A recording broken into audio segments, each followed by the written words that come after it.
Broadcasting live from sunny South Florida, this is KMA Talk Radio. Life, liberty, and the pursuit of fine cigars.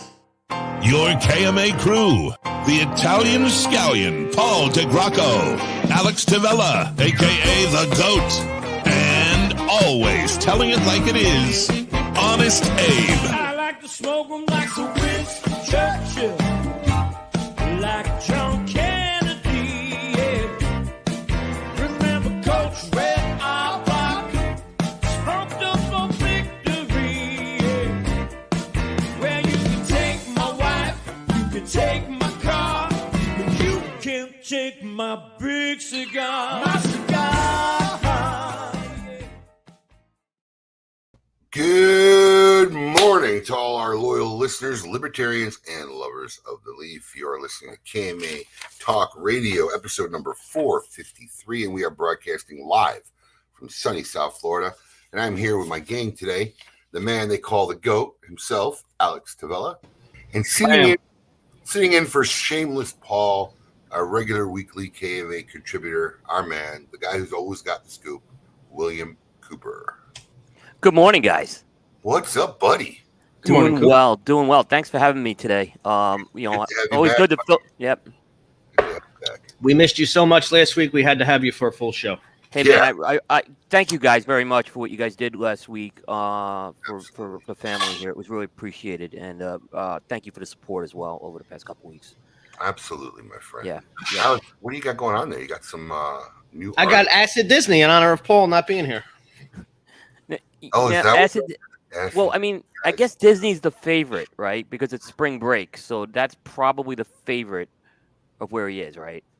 He didn't. Yeah, he said it was a family obligation. He doesn't. He keeps it very vague. This way, So if it is Disney, he could say like, "Oh, I told you, it was Family a family obligation. I go to Disney But I or a didn't say wedding. where, right? Or a wedding. Or a wedding. But Paul, see, the wedding excuse is going to run out soon. You get to a certain point where, your friends aren't in your 20s and 30s. Where your friends aren't getting married. I never saw a guy go to more weddings. Right. Well, I don't know. Being maybe he is not shameless. Maybe he is shame because he does try to hide where he goes. He does. He didn't tell us. He didn't say it. It's kind of like and remember the last time he did that? It was uncovered that he was at Disney. Well, he can't hide it. Yeah, I think his wife posted something, and that's what gave it away. Yeah. He pulls probably. First of all, he slightly resembles Verbal Kint. The guy probably is Kaiser Soze. He probably runs a Colombian drug cartel out of Disney. Are we talking about the same Paul? And that's what they said about Verbal Kint too. Yeah. Yeah. I can only imagine. If anybody doesn't understand the Verbal Kint reference, we're talking about the usual suspects. Every lighter I have is out of Kevin. I am the producer now. And you didn't call me? I think I mean, without exaggeration, I think Kevin might contribute more to KMA than Paul. I mean, yeah. It's close. It's close. I was actually looking looking through the stuff, and there's as many Kevin wine commercials as there is of Paul. That's true. Except Paul's are like 8 months old and still in there. Like I got to be careful I don't play the Christmas tree wine commercial. Well, at least you got a Christmas one every year now from Paul, so maybe right. Yeah, We're good yeah. until 2028 as far as Christmas goes. Yeah.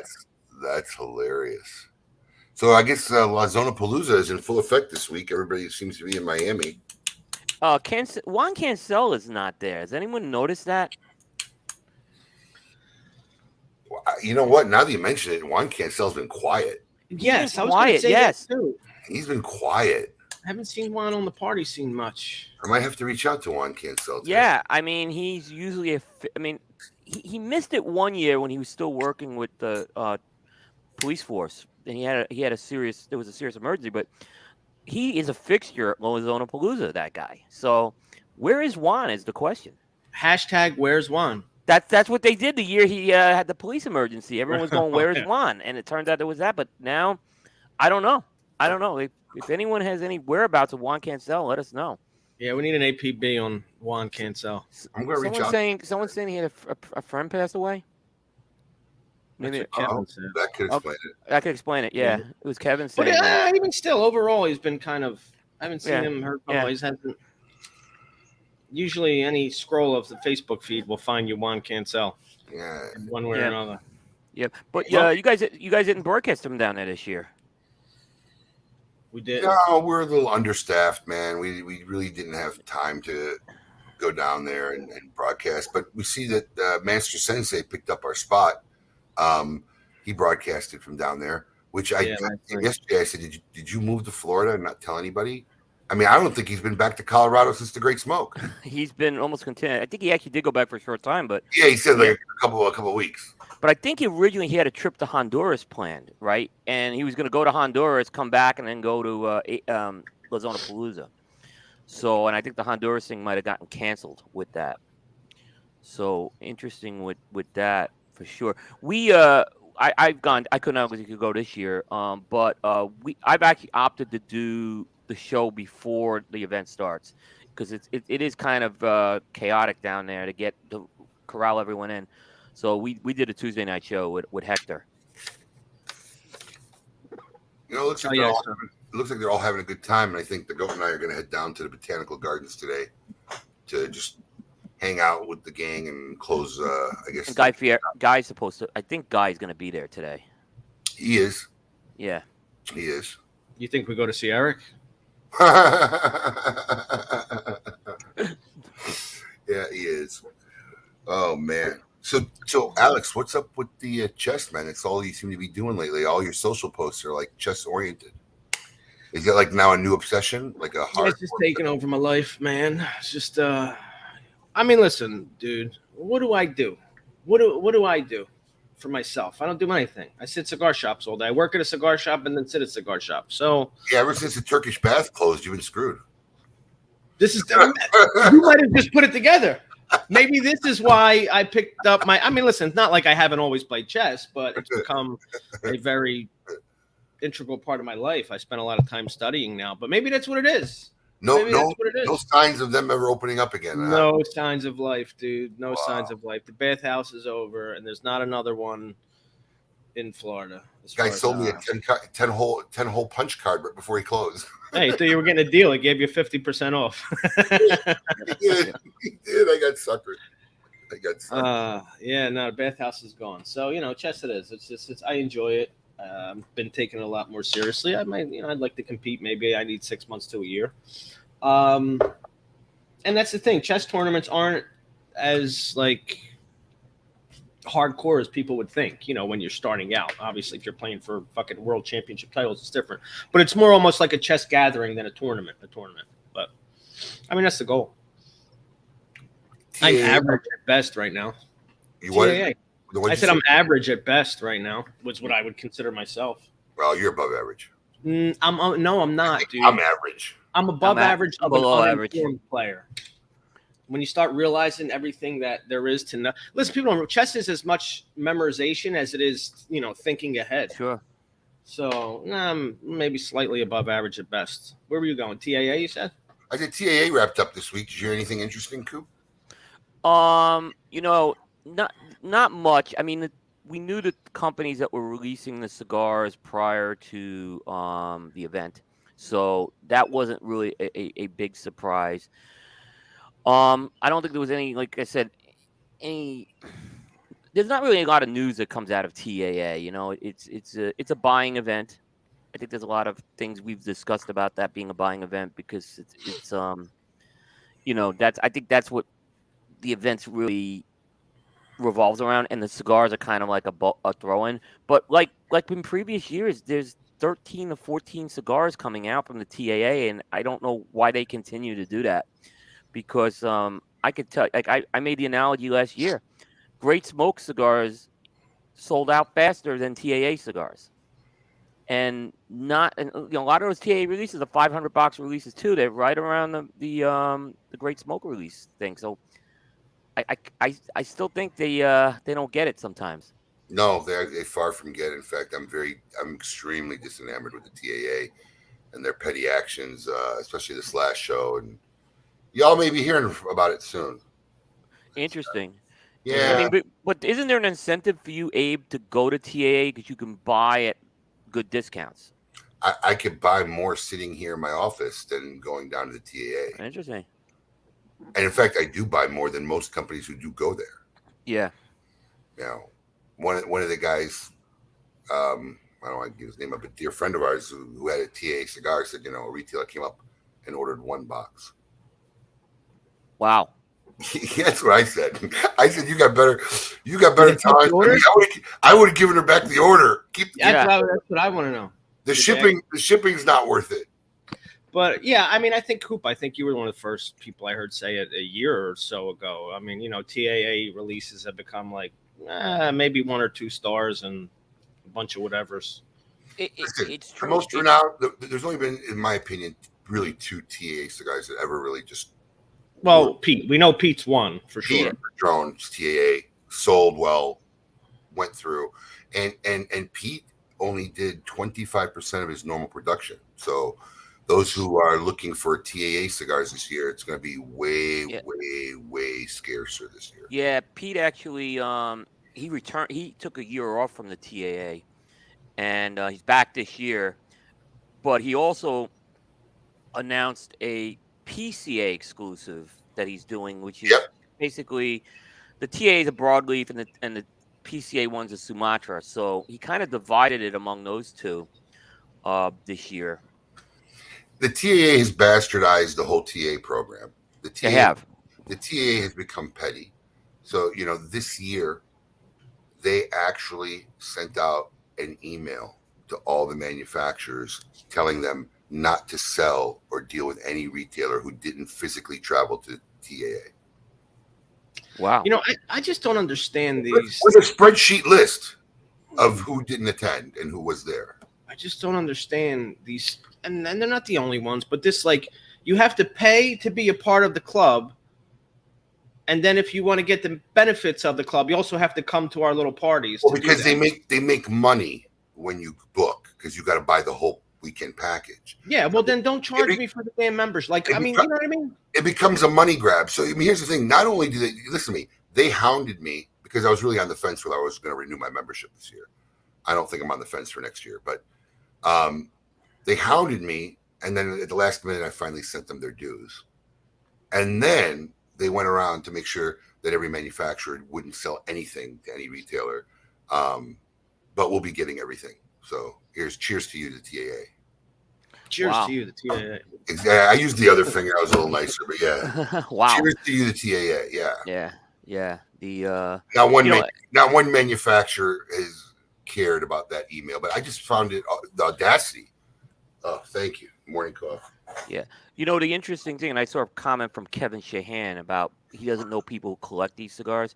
I'll say this because I do a lot of analytics on my website.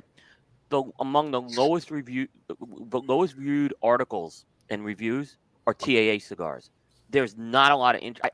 Every year I wonder why I invest some time into this because I don't see the numbers come back. No. So there was more interest in beef stick by a wide margin over in the TA stuff. Because it's become strictly a money grab. Yeah. Get the retailers to come so we can make money on the resort fees. Let's make as many TA cigars because the TA gets a portion of every TA stick sold. And not caring about what it did to have a TA cigar. I mean, they just bastardized it. And, right. I don't think a lot of the criteria was, make a cigar a half-inch longer and slap a TAA footband on it. And there's there was nothing special about TAA cigars. Outside of guys like Pete who did great stuff, but that's become few and far in between. Padron, it was just a size. Right. It was just a size that they didn't know. It's always just a size with Padron, but I think Crown Heads does a nice job at making it, and they do something different every year. LaFleur does, but most of the other ones, Alex, I agree. That's exactly what these are. I mean, 95% of them are just to make a few bucks. And I think it's not just the retailers that are getting tired of it. You know, there was a lawsuit against them a couple of years ago from another retailer because the criteria for becoming a TA member. Thank you. It's not really like a defined thing.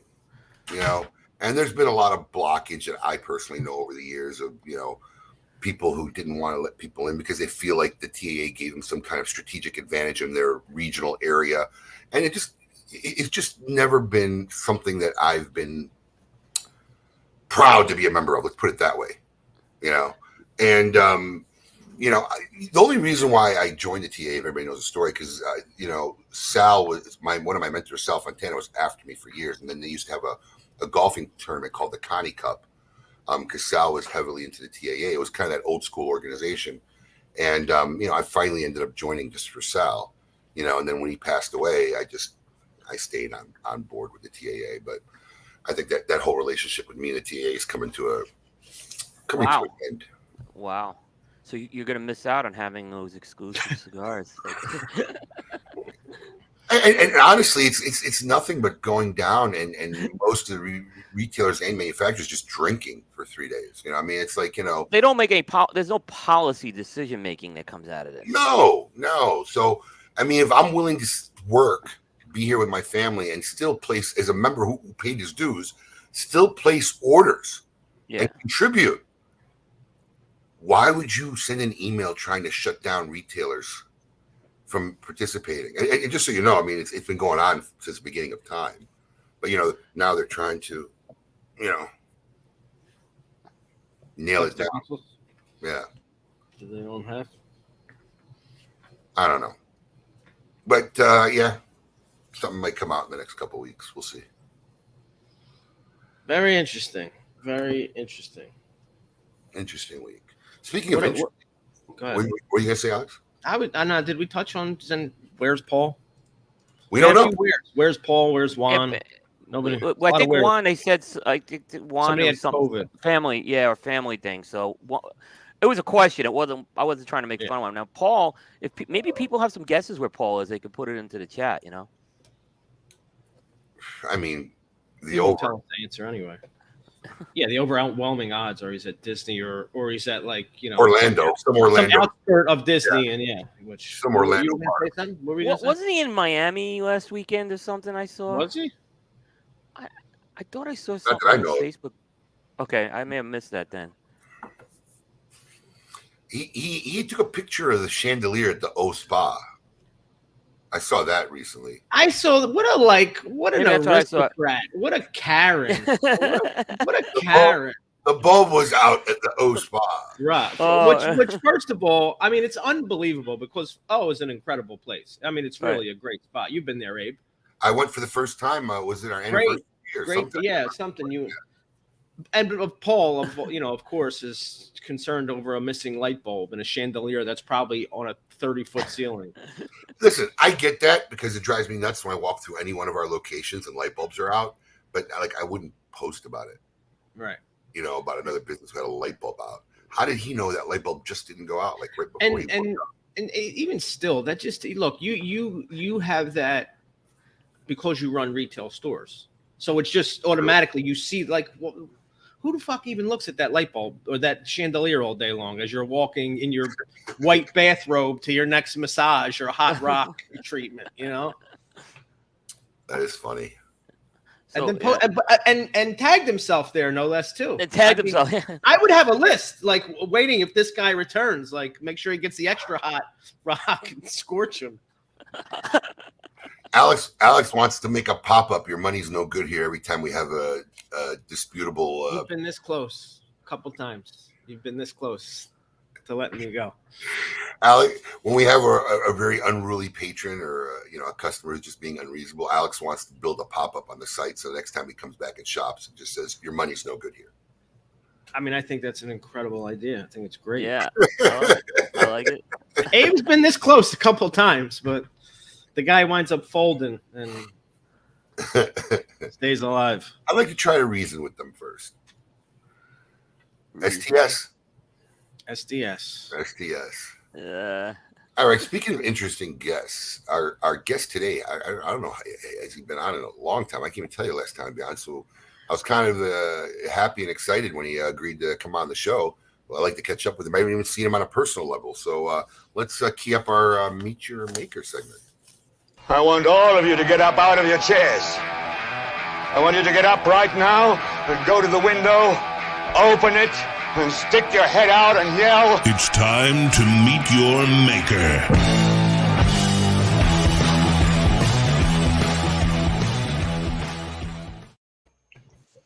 Look at that. The man himself. Hey, Whose family history good goes morning. back to 1920s in tobacco, man. My buddy George Rico. How you doing? Hey, George. How you doing? How's everything? Good. Looks like you're playing soccer today. I'm supporting the home country. We're trying to qualify for the World Cup, which is not going to happen anyhow. So I just figure I put it on anyhow. Not going to happen. What time's the game? Oh, so it's not today. They played the other day. I've just been wearing it here and there. Good luck, right? Yeah. So, how you been? We're just chugging along, George. Wake up, do the same shit, go to bed, wake up, do it again. That's the case every day. That's the case. So what's going on in your world? We haven't talked to you. You haven't been on in a while, man. I mean, talk to us. What's going on? Yeah, no, I mean, overall things have been great. In the cigar industry, I think the last 2 years, it's kind of been an up and down situation where we didn't know what was going to happen in 2020. 2021 was phenomenal for Gran Habano, and I think for the industry as a whole. And we've just been, just focusing on making cigars, farming extensively. That's just been my focus overall. Sales have been great. Support for the brand has been great. And we've been able to get out there. I started traveling a few weeks ago. So it's a little different now. It's a different world from when we were in 2019 to 2022. Hell yeah, it is. Hell yeah, it is. Did you experience, we really literally haven't talked since before COVID. Did you experience what kind of everybody else was going through with COVID with the high demand and the shortages and labor? Oh, yeah. Yeah. I mean, overall, I think it was one of those things that was unexpected. We didn't know what was going to happen. And then the kind of like we closed for manufacturing for such a long period of time, finally got back on track.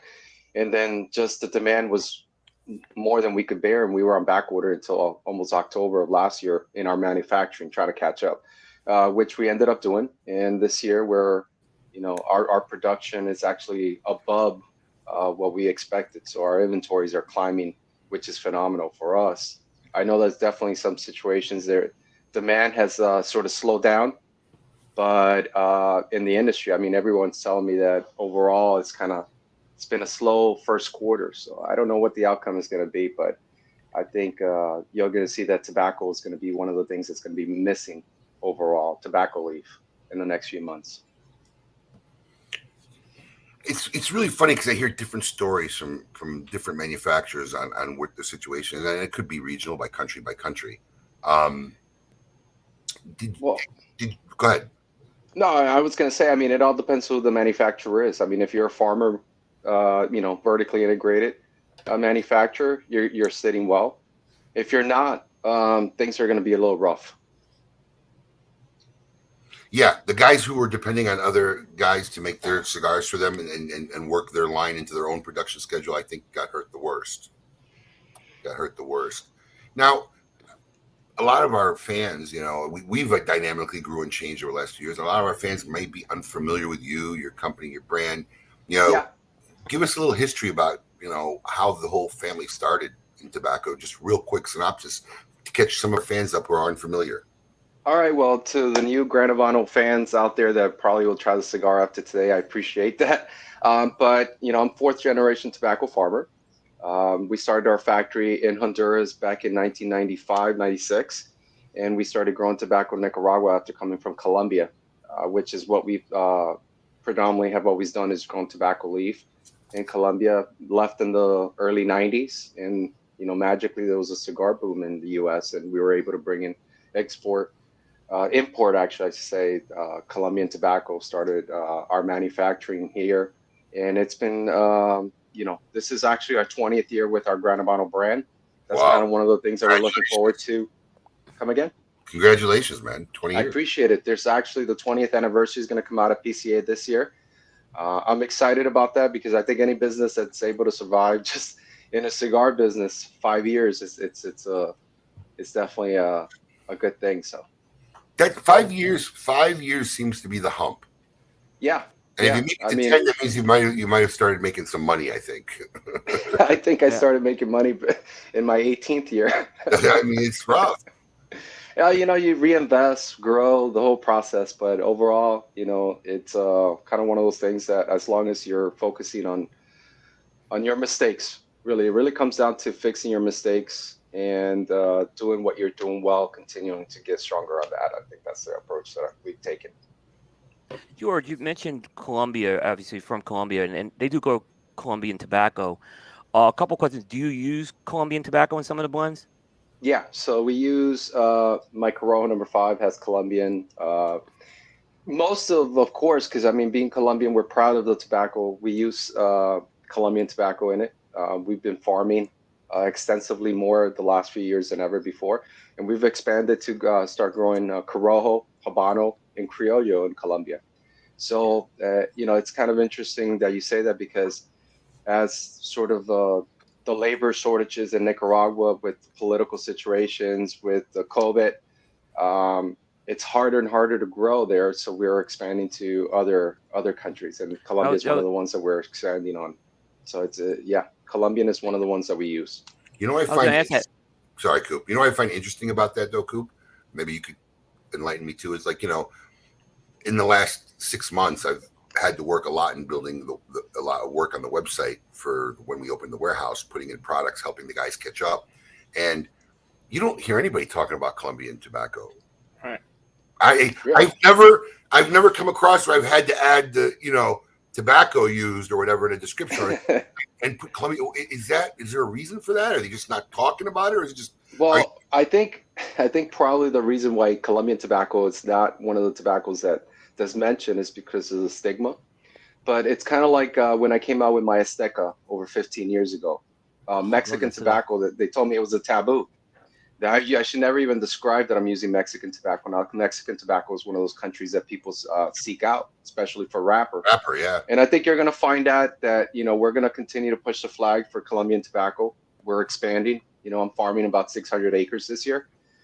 Most of it is all cubita, which is the leaf that's grown there, the one that you probably will see. But you'll be amazed how much Dominican Republic, Nicaragua, Honduran tobacco cigars have Colombian tobacco in it. But we're expanding to a different segment. We're bringing in the actual growing process of what you find in Nicaragua into South America, Wow. which is Now- going to be unique. Now, George, I definitely have seen some Colombian tobacco, not a lot, but here's what I've not seen probably anything of is a Colombian wrapper. Is that something? Any reason why it hasn't been done? Is that something maybe you'd look at going down the road with? Well, I mean, really, it comes down to demand, right? If there's no demand for the product, the idea is that they're not farming it. Right now, filler, of course, is a lot easier to farm. It's not that much infrastructure as opposed to wrapper and binder. And so there's also not the know-how. That's one of the things that we bring in. Of course, we used to farm cubita for filler and binder for machine-made cigars in Colombia.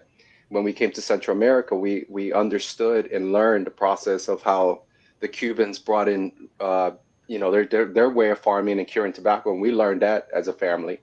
And now we're exporting that. So the ability for us to bring that knowledge now to Colombia is going to change. It's going to be a game changer. And I mean, I think that's going to happen through other regions, other countries, because of the fact that Central America has a lot of pressure right now. Instability in Nicaragua politically.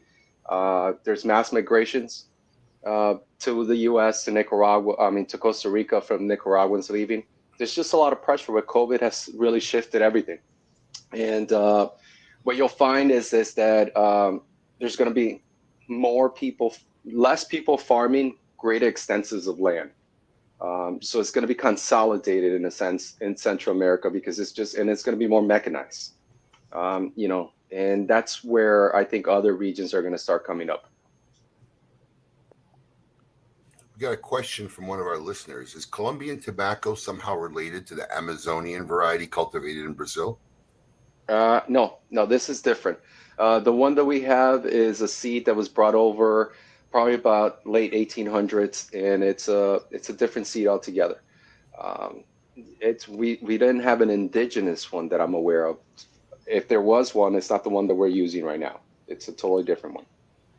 It's kind of like in Mexico, you have Tabaco Negro, or I forgot the name of it, which is the original, but then you have broadleaf that was brought over and farmed and then changed. George, you mentioned the Azteca, and I think I've told you Mhm. this before. Amazing cigar. I mean, any shot we may see that down the road again, because back when you released it, you just said it. I don't think people were ready to accept Mexican tobacco, and now it's changed so much over the years. Now it's the cool thing to have, to say you're using Mexican tobacco. Um, I'm a fan of that cigar, so I was just wondering on that.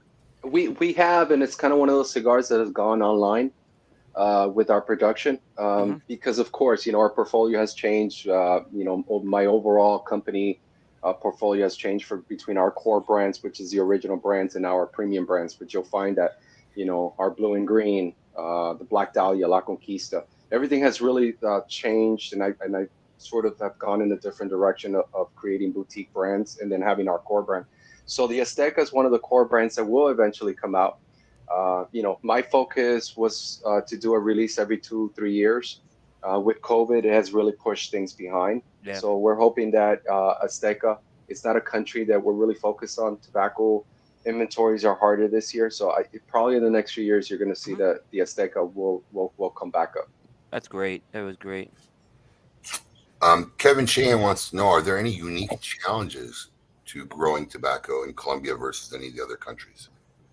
Well, yeah, I mean, it really comes down to infrastructure is not Fighting there. I with mean, there is infrastructure for farming, but there is somewhat a security issue anywhere, um, but not as much as you would think compared to like Central American countries. So it's not that much any different in that regards. It's just probably the awareness of what the processes that you need to do to the curing barns, the pilons, all that, and that's how we're exporting. We're bringing that over, so it's a little different. Whatever happened to GAR? Is that still a company? Is that still part of the portfolio? Yeah, I mean, that's part of my portfolio. GAR is still being sold. Um, Actually, this year we're gonna have, for my birthday on Halloween, we're gonna have a release of a new George Rico cigar. So essentially, the Do you last still, George Rico do you cigar. still have a division that's separate from Gran Habano? Because that's what kind of GAR was. Yeah. I mean, it was different overall and it was my first attempt of creating kind of more boutique. So it was more of an edgier, younger. I mean, when you think about it, that was almost 15 years ago when GAR almost. 2012? 2012? GAR was around since 2007. Oh, So yeah, so that was my first attempt at creating, and I was like 28 years old at that time, trying to create cigars that were a little bit more edgier on my portfolio. So GAR was one of them. And then as we spun things off, we just divided. We decided to consolidate everything and just split our portfolio. So that was what happened with so GAR. all the portfolio falls under Gran Habano now. Yeah, everything falls under Gran Habano now. Are any of those old lines still around? STK, GAR. So SDK is everything that's boutique that's part of GAR. And that's what comes out every few years. The Zulu is still part of the SDK. The Black Dahlia is part of the SDK. The American Puro, the George Rico American Puro that came out a few years back, that's part of SDK. So that's more like the real limited stuff that I make, 300 boxes every couple of months, that scenario. Then we have our premium portfolio and then our core brands. So if you see our catalog, it's really changed entirely. George, do you still release the American Puro from time to time? No, so the American Puro, after I closed the factory here in Miami, and I couldn't make an all-American cigar, being manufactured in the U.S., I decided just to, and that was part of the issues with the FDA and USDA sort of scenario. So I decided just to close it up. There has been attempts on my part to try to bring back the American Puro, but it's not. I don't want to do something that's going to fail. And I think it was, for me, it's any project. It has to be fun. And if it's not fun, what's the point of doing it? And it's all about money too. It's a business, but overall, I think that's part of if people enjoy the cigar, it's going to be successful on its own, and I don't want to do that. So. It was a great cigar. It was really Thank you. That was fire. It had fire cured, and that was when there was fire cured was a little more the rage back then, and it was. I think it really stood out. It really did. Yeah, I appreciate it. It's funny because everyone thinks that J.C. Newman was the first people to do that. I'm not Mm. sure. No. Been around. We got another question from one of our listeners, from Allison. What are there specific tasting notes to Colombian cigar tobacco? Is there something, what are the tasting notes? Wow. Well, with what's farmed now, you'll find that it's more aromatic. It's a little bit bitter depending on how you use it. So it gives a lot more of aroma. It definitely adds to the blend, but it's not something, it's more of a condiment tobacco as opposed to, I would never try to make it the full meal, the full cigar. It's just not a tobacco that definitely would work well. And growing up as a kid, being around tobacco and having the old man smoke just 100% Colombian, I remember the story in my head that I told myself at 5 that I would never smoke a cigar Wow. because it just smells so bad. And then it's kind of funny. Now I'm doing this for a living. So How involved is your father still? so he's pretty involved in the farming process. We meet at the factory. So basically, I manage the manufacturing aspect of the cigar, meaning not the production, and then he manages the day to day of how that production is going to be made, and then the farming, how to feed those materials into the factory. Wow. Yeah, so we've come a long way, Abe. But we've both gotten old. I mean, we've been around for a long time. We used Yeah, yeah. to be the young kids on the block. Now we're the farts on the block. Yeah, I mean, it's kind of one of those things that it's funny how when I go to the trade show and I can't do that 6 o'clock in the morning, go to work every day for 7 days in a row. Now I'm that I'll go to bed at 1 o'clock in the morning guy. So times change, unfortunately. It does. Were you so? What was your take? Speaking of PCA, just curious because I've talked to kind of everybody on. What was your take on the PCA show this past? You went this past year, yes? Yeah. How did that work out for you as a company? I think it was good. I mean, overall, I think the support. Go ahead. I'm sorry. Was a smaller format more helpful for you? I think it's a more realistic format. The reality is that the trade show had tried to grow more than it was really than it should have, and I've always voiced my opinion that the trade show should have never been that big. Even before COVID or before COVID, I always pushed for there should be an East Coast, West Coast show, and it should be a smaller format. I know that smoking is an issue, but it's just, if retailers are not going to come to the trade show and support, it's a huge expense for the manufacturer. And the reality is that a lot of manufacturers will be able to give you or anybody, any other retailer, the same promo because they need to make their numbers.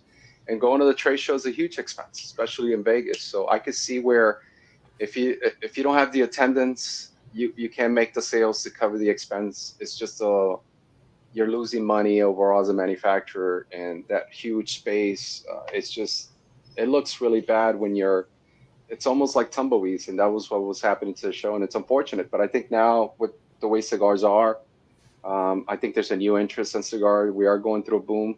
Most of it, of course, is online sales. But there's a lot more smokers, and hopefully that would activate people to come back to the trade show. So we'll see what happens this year. You had a cool booth at the trade show, though. It was very unique in that you had that lighted backdrop of Miami Beach. Oh, I appreciate it. Yeah. The carpet was not a good. Unfortunately, it was a failure. But I'll tell you that we try to recreate a Miami Beach 1950s theme. So yeah, I appreciate the fact that you like that. Yeah, it was cool. You kind of walked in there, and it was like it was almost like if you go into a television studio kind of where they had that background, and it was like recreating that. And I thought that was a new boost for you Thank you. Previous years, yeah. It was nice to see someone upscale their booth while many companies were downscaling their booths. Well, George, your booth was smaller, but yet I thought it was. Yeah, you always had a nice booth, but it actually had a real charm with that whole look. And I appreciate it. Yeah, I mean, up, yeah. The thing is that we didn't know what was going to happen, so I went in a smaller footprint. I'm going to continue that footprint this year because I just don't know. I don't know what the industry is going to be. I mean, as a manufacturer, I see the benefit of PCA. I think a lot of people don't realize it, but a lot of the monies raised do go to fighting legislation in states. There might be things that you might disagree with, like any organization, but overall, I think being someone that has been in the industry since the early mid 90s and seeing what happened with us with S-chip and how it came about, and we didn't fight it originally, and we thought 4 cents. Late. Huh? We did fight S-chip. It's just too late in the game. Well, I mean, I'm talking about 1997 when the taxes came into place, and it was a surprise to everyone that there was really no cohesiveness at that point in time. S-chip was different. We kind of already knew back in 2000 when it came into 2009. But even 1997, we just thought, all right, it's a tax. We have the master settlement agreement. It was not a big deal. And not a lot of people care until S-chip came around. So participating in all these organizations, you might disagree with it, and I kind of heard a little bit about TAA. I'm not a member of TAA.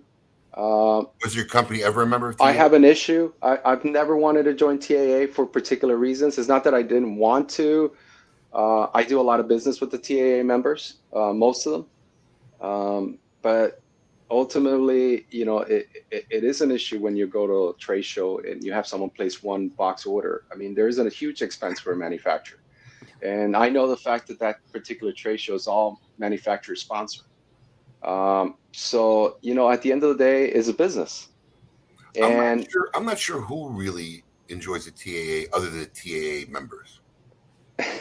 I mean, listen, most of the manufacturers I know don't have issues with it.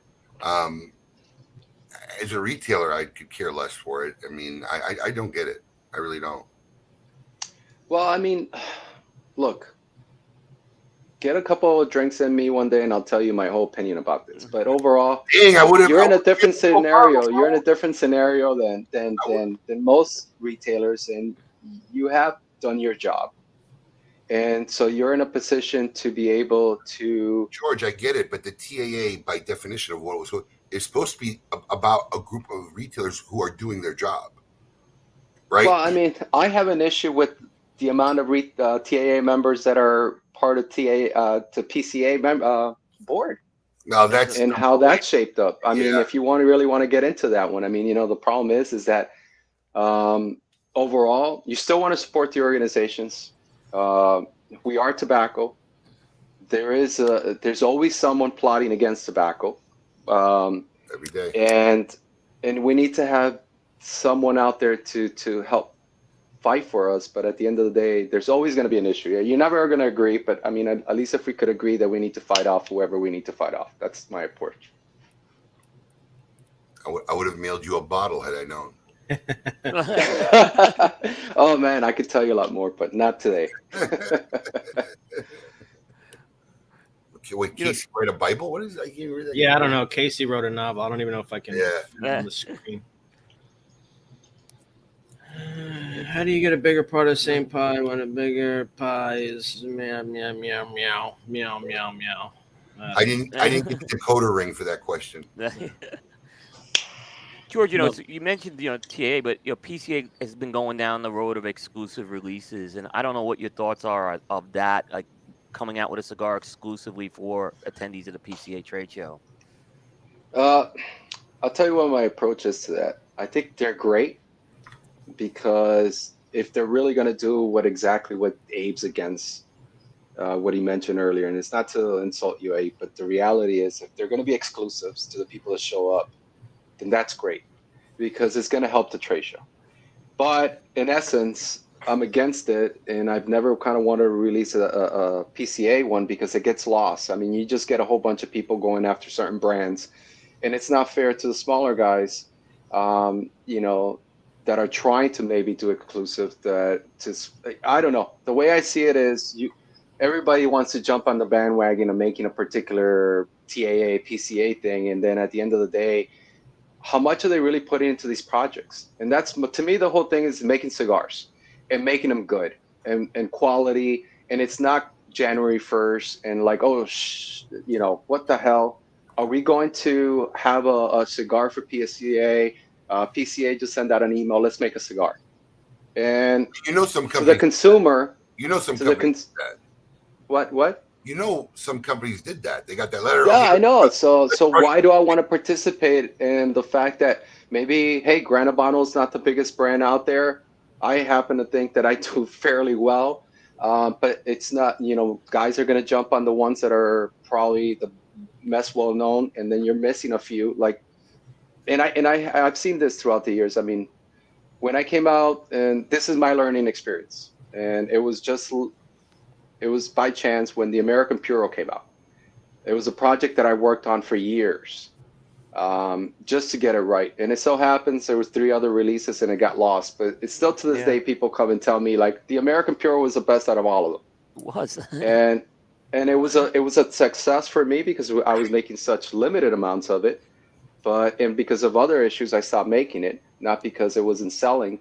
But that being said, when you're making cigars for a trade show, you're doing it all for the wrong reasons. Yep. You should be doing it because, hey, this is really good. It comes out once a year. It's really limited, and there's a lot of thought put into this. It's not a different blend every year. It's something that's really good. And that's when you should do it.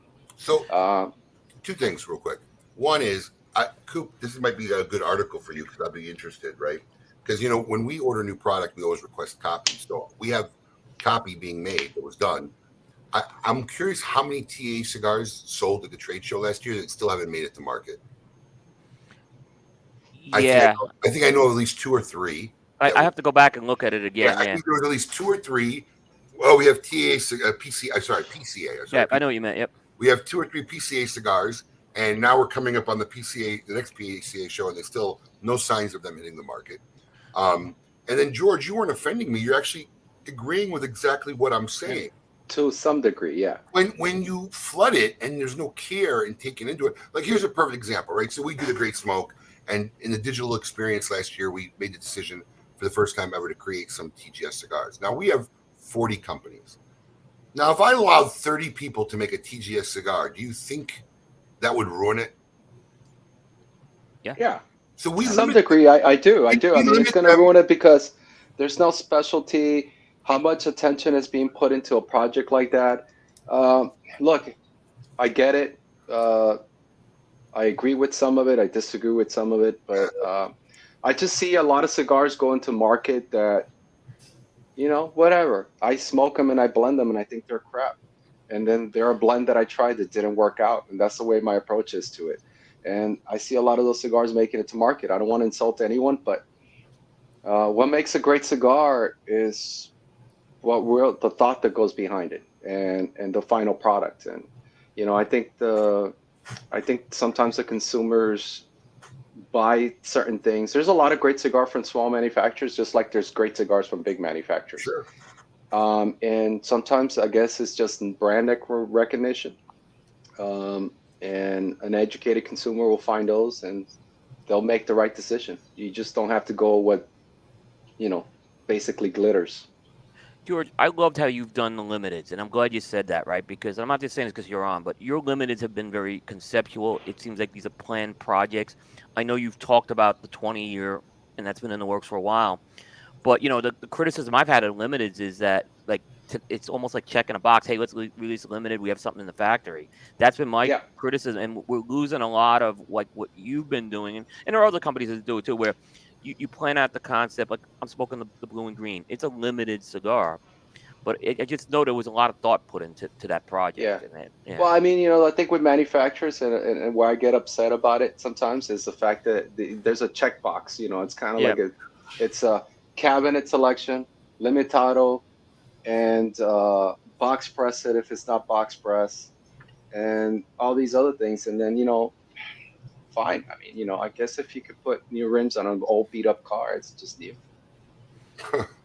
What an analogy.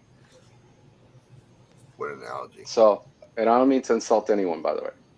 Listen, there's no insulting here. We're grown men having a conversation. Yeah. Yeah. Yeah, there's no insulting. I mean, and look, let's face it. I mean, this industry, everybody kind of knows there are people who have probably done what we've talked about, and and I think at the end of the day, the consumers see the light. You can't do stuff like that forever and just not get watered down.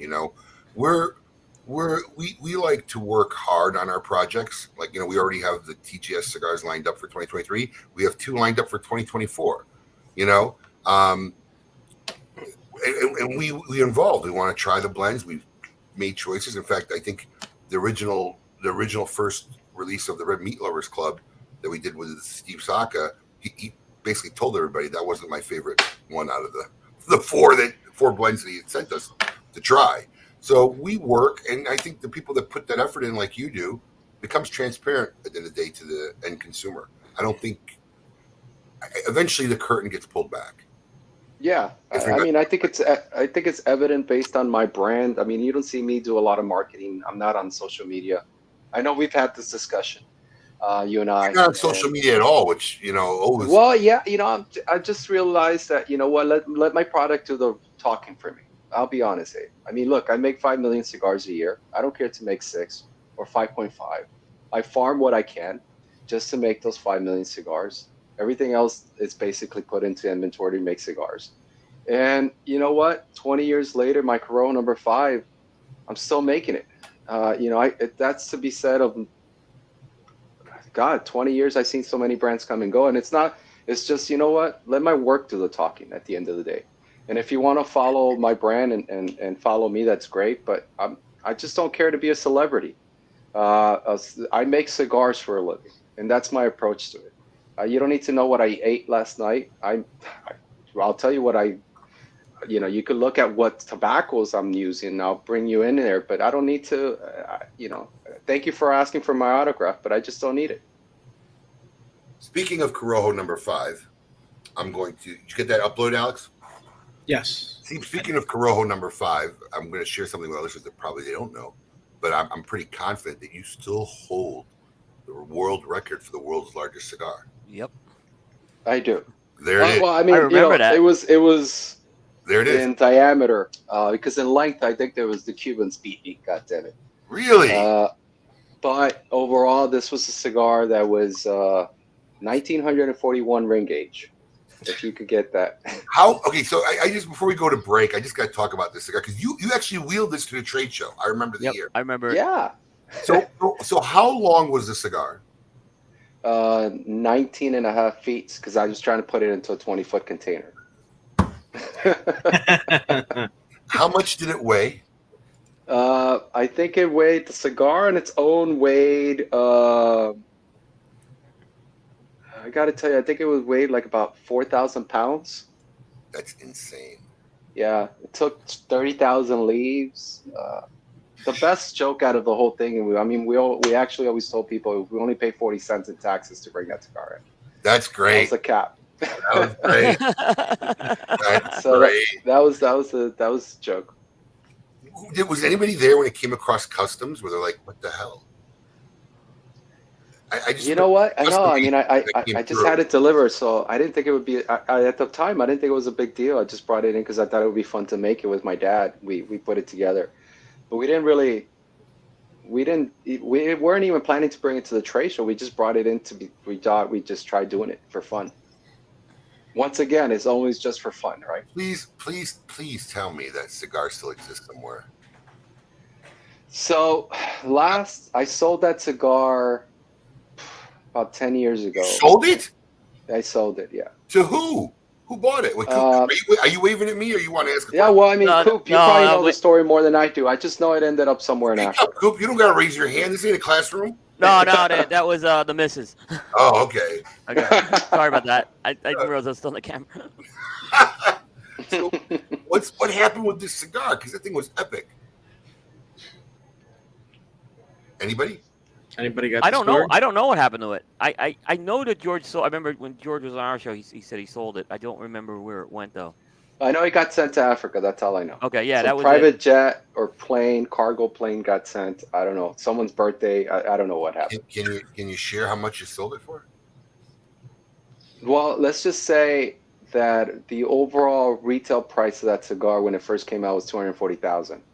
What? I'm not saying that's what I made because there was some other people involved in that deal, which is funny. That cigar sat in my warehouse for like 3-4 years, and it sold close to that. And let's just say. If anything, that would be considered the most expensive cigar ever sold. One cigar. If that's a record, I definitely. If you consider one cigar, it was the most expensive cigar ever sold, in my opinion. One cigar. Oh, wow. Has to be.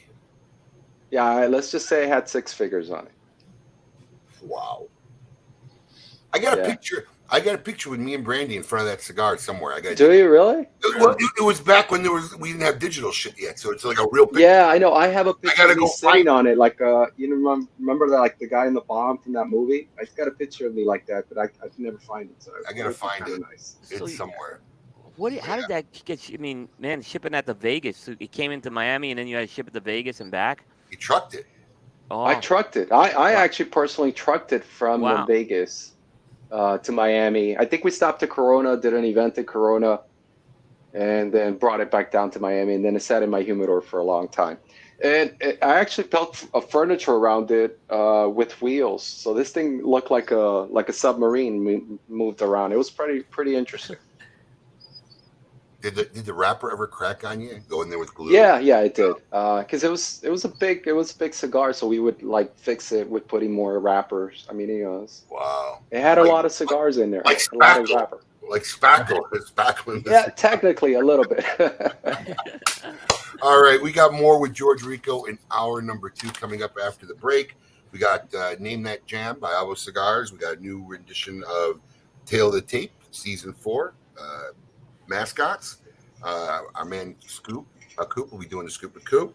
And our newest segment is Would You Rather with George Rico. All more after this. Don't go anywhere. We'll be right back after this. Keep it lit.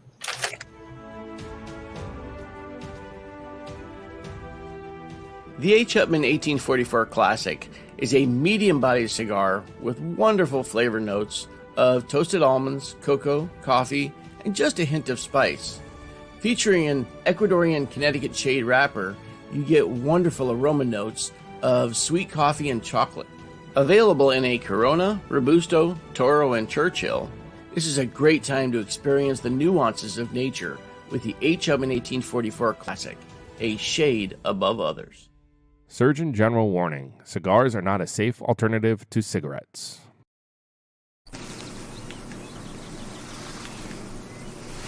Where are we again? We are deep in the Argentina Calqueque Desert Valley. It is so beautiful. It is. It's hard to believe that we're at an elevation of 8,000 feet. What's down there? That's the Mayoko River. It feeds just a few acres of dark Malbec grapes. Wow. Wow is right. From those few acres, only 9,000 bottles of this amazing Malbec wine are made. How can people get it?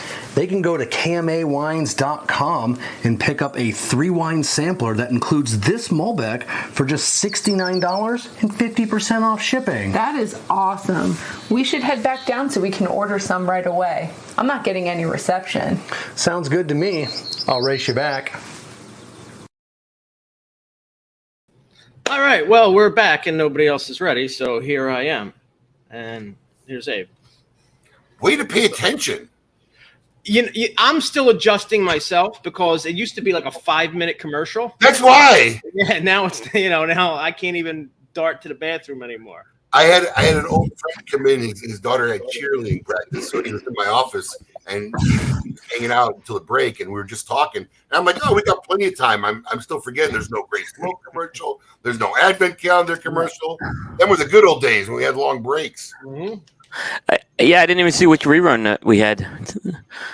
So yeah, I cut back really quick. Alex was on the ball, man. He had me. Come on, well done, sir. See, that's what a producer does, Paul. Oh, I think George hit the wrong button. Go back to Disney.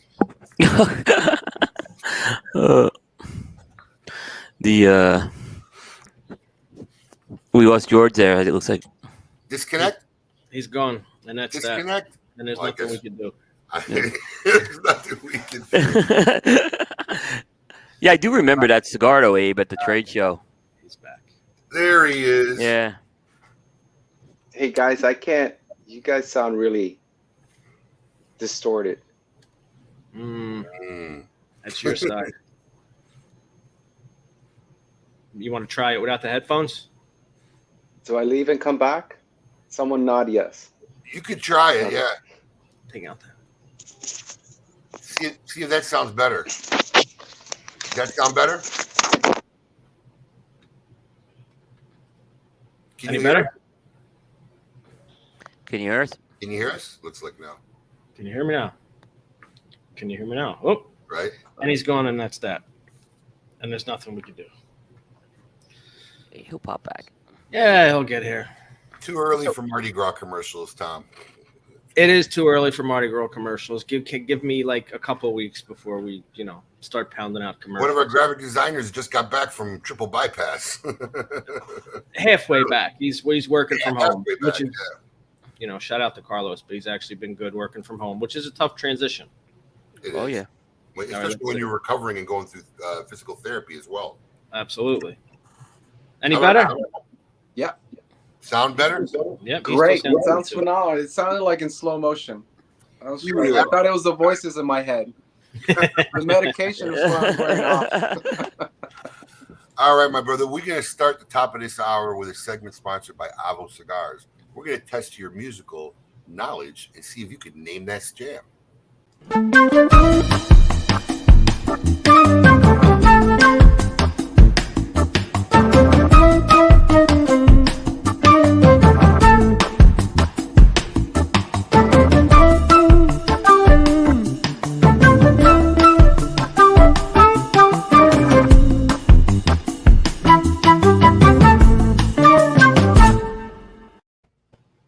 So we're going to play you, how this works is we're going to play a little segment of a song. It's about 3 seconds, kind of like the old Name That Tune. And we're going to see if you can name what the song is. So, Alex, go ahead and cue it up.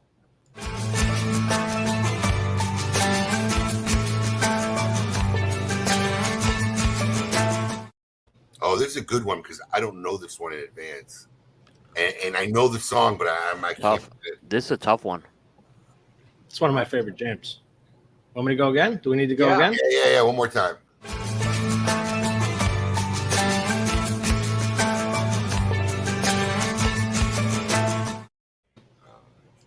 I don't know. I don't know either. You know, Coop? I like it. I don't. I am stumped on this one. This one got me stumped. I like it this way. All right. Let's George Rico, you could not name that jam. Let's see who the song was. Jane says, I'm done with Sergio. You treat me like a rag doll. She hides.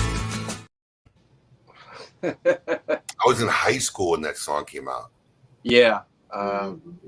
Yeah, I definitely I would was. never remember that. The name I of that. definitely was. That came out in the late 80s. No, I don't think so. Telling you. 92. Nope. 80s. No, I don't think so. Oh, 88. You're right. Good job. Late 80s, man. I remember when it came out. Yeah. Wow. Sorry, I didn't know that. That was a tough one. He picked a very obscure part of the song, but I knew that beat from somewhere, man. I was like, yeah. Oh, I knew it's more frustrating when you know the song and you can't pick it out. It was really funny. Like last night we were watching a movie. You ever watch a movie? Oh, by the way, watched The House of Gucci last night. Good film. Wow. Yeah. Wow. First off, I didn't know that story. Was everyone aware of that story? No. Had no idea how messed up that family was. But you want to talk about some performances in that movie. I mean, Jared Leto stole the show. Man. He was awesome. He was awesome. Good. They were all good. They were all good. No one had a bad performance. But, I mean, if I didn't know that Jared Leto was playing that guy, I would have. His eyes give it away. He's got those eyes. But, man, they made him look incredible. Holy cow. But yeah, so you ever hear a song start, but you think it's another song because the opening beat's similar? So that happened to me last night, and I couldn't figure out what song it was because I was like hearing pieces of it in my head because I was hearing the other song and it was confusing me. I had to mute the TV and sing it through until I figured out what it was. But yeah, that was frustrating. I like that. That was a good choice. See, that's the key. I found the key to name that jam. Because if you play it, you can get a popular song, but if you play it dead at the intro, most people are going to get it. Right. But you put it's that middle riff Yeah. That'll throw you off a little bit. No, that was good. Sorry, George, but you could not name that jam. Sorry. It's all right. It happens. So, George, what's going on? What's going on now for this year? Any cool projects, plans? I imagine you going. I imagine you going to the PCA and not doing a PCA cigar. Yeah, that's the truth. Well, we are going to showcase the 20th anniversary, and I am working with a big company out of Dominican to make the first George Rico in 10 years. So there's going to be a new George Rico cigar coming out, not similar to, but a resurrection of the American Puro. It's not going to be an American Puro, but the brand as a whole is. So we're going to do that for my birthday. I'm only going to do about 3,000 boxes. I think That's going to be in October. That's in October. I think Coop, who's going to be the manufacturer. We talked about it last year, so that's finally coming through. Oh wow, yeah. Yeah, and then our 20th anniversary cigars, we started making it last year. It's a pretty interesting blend. Great cigar with a medium body, rich flavor, just a lot of depth, a lot of flavor into the cigar. So that's going to be at the PCA. You're going to be able to see it, and then it's going to be released after PCA. Some retailers might get it before PCA. Oh wow.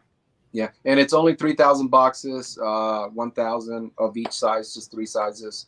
I'm focusing on Robusto, Toro, 6x60 in both projects. So very simple. Very cool. Yeah.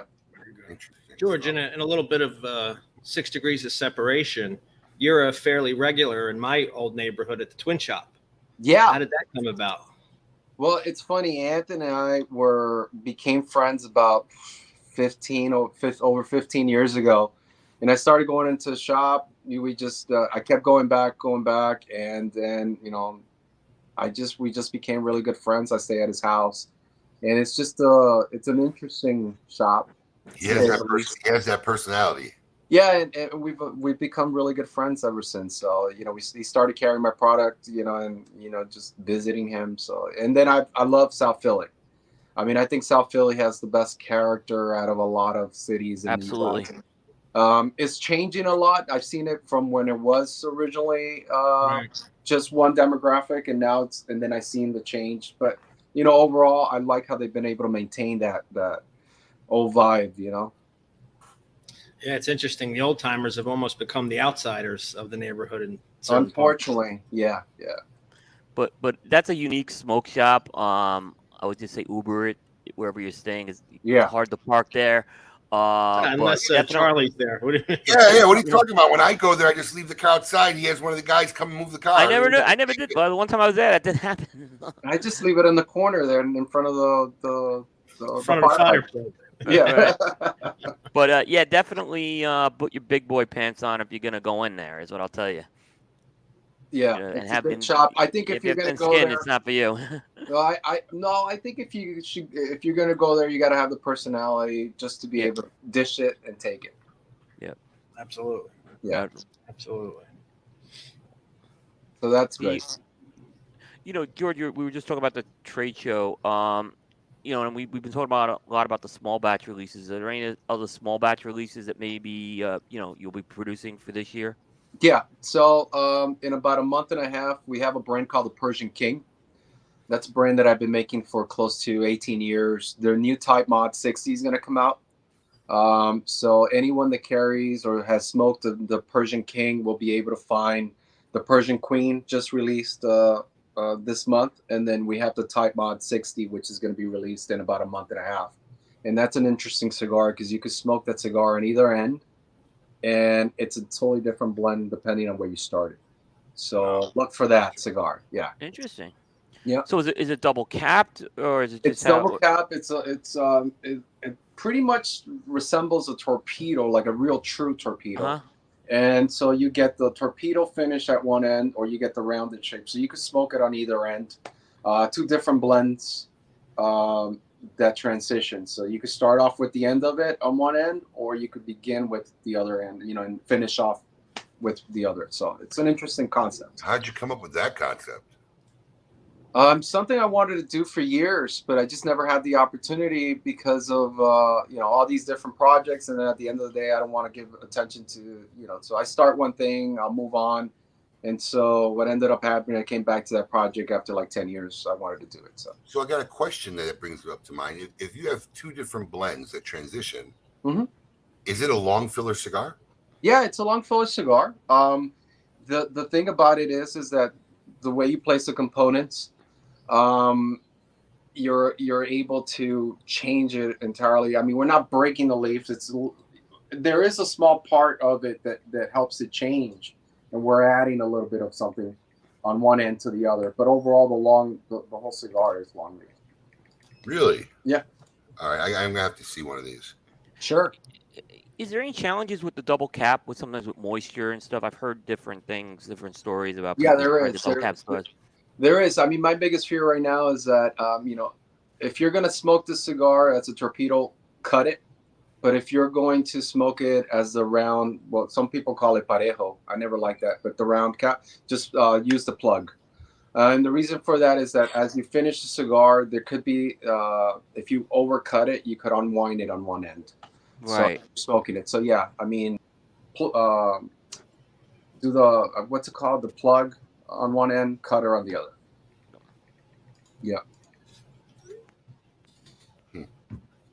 What's that cigar called again that's that way? Come again? What's that cigar called? I want to. Oh, it's Persian King Type Mod 60. Mod 60. See, so it's just basically type modified 60 ring gauge cigar. That's all it is. Oh, it's a 60 ring gauge. Is that the only one that you do that way? Yeah, it's just one side. You need the extra ring gauge to incorporate. Is that what it's? Yeah, yeah. That's the reason why. I mean, N60s are a common regular cigar. Now it's more of a traditional shape, but it allowed me to be able to do that. I could do it in a smaller format, but I wouldn't be able to. I tried it, and I'll be forcing the rollers to work a little harder. Production would have been more delayed, so I went with the 60 ring gauge. That was it. Is the Corojo number 5 still your number one selling SKU? Yes.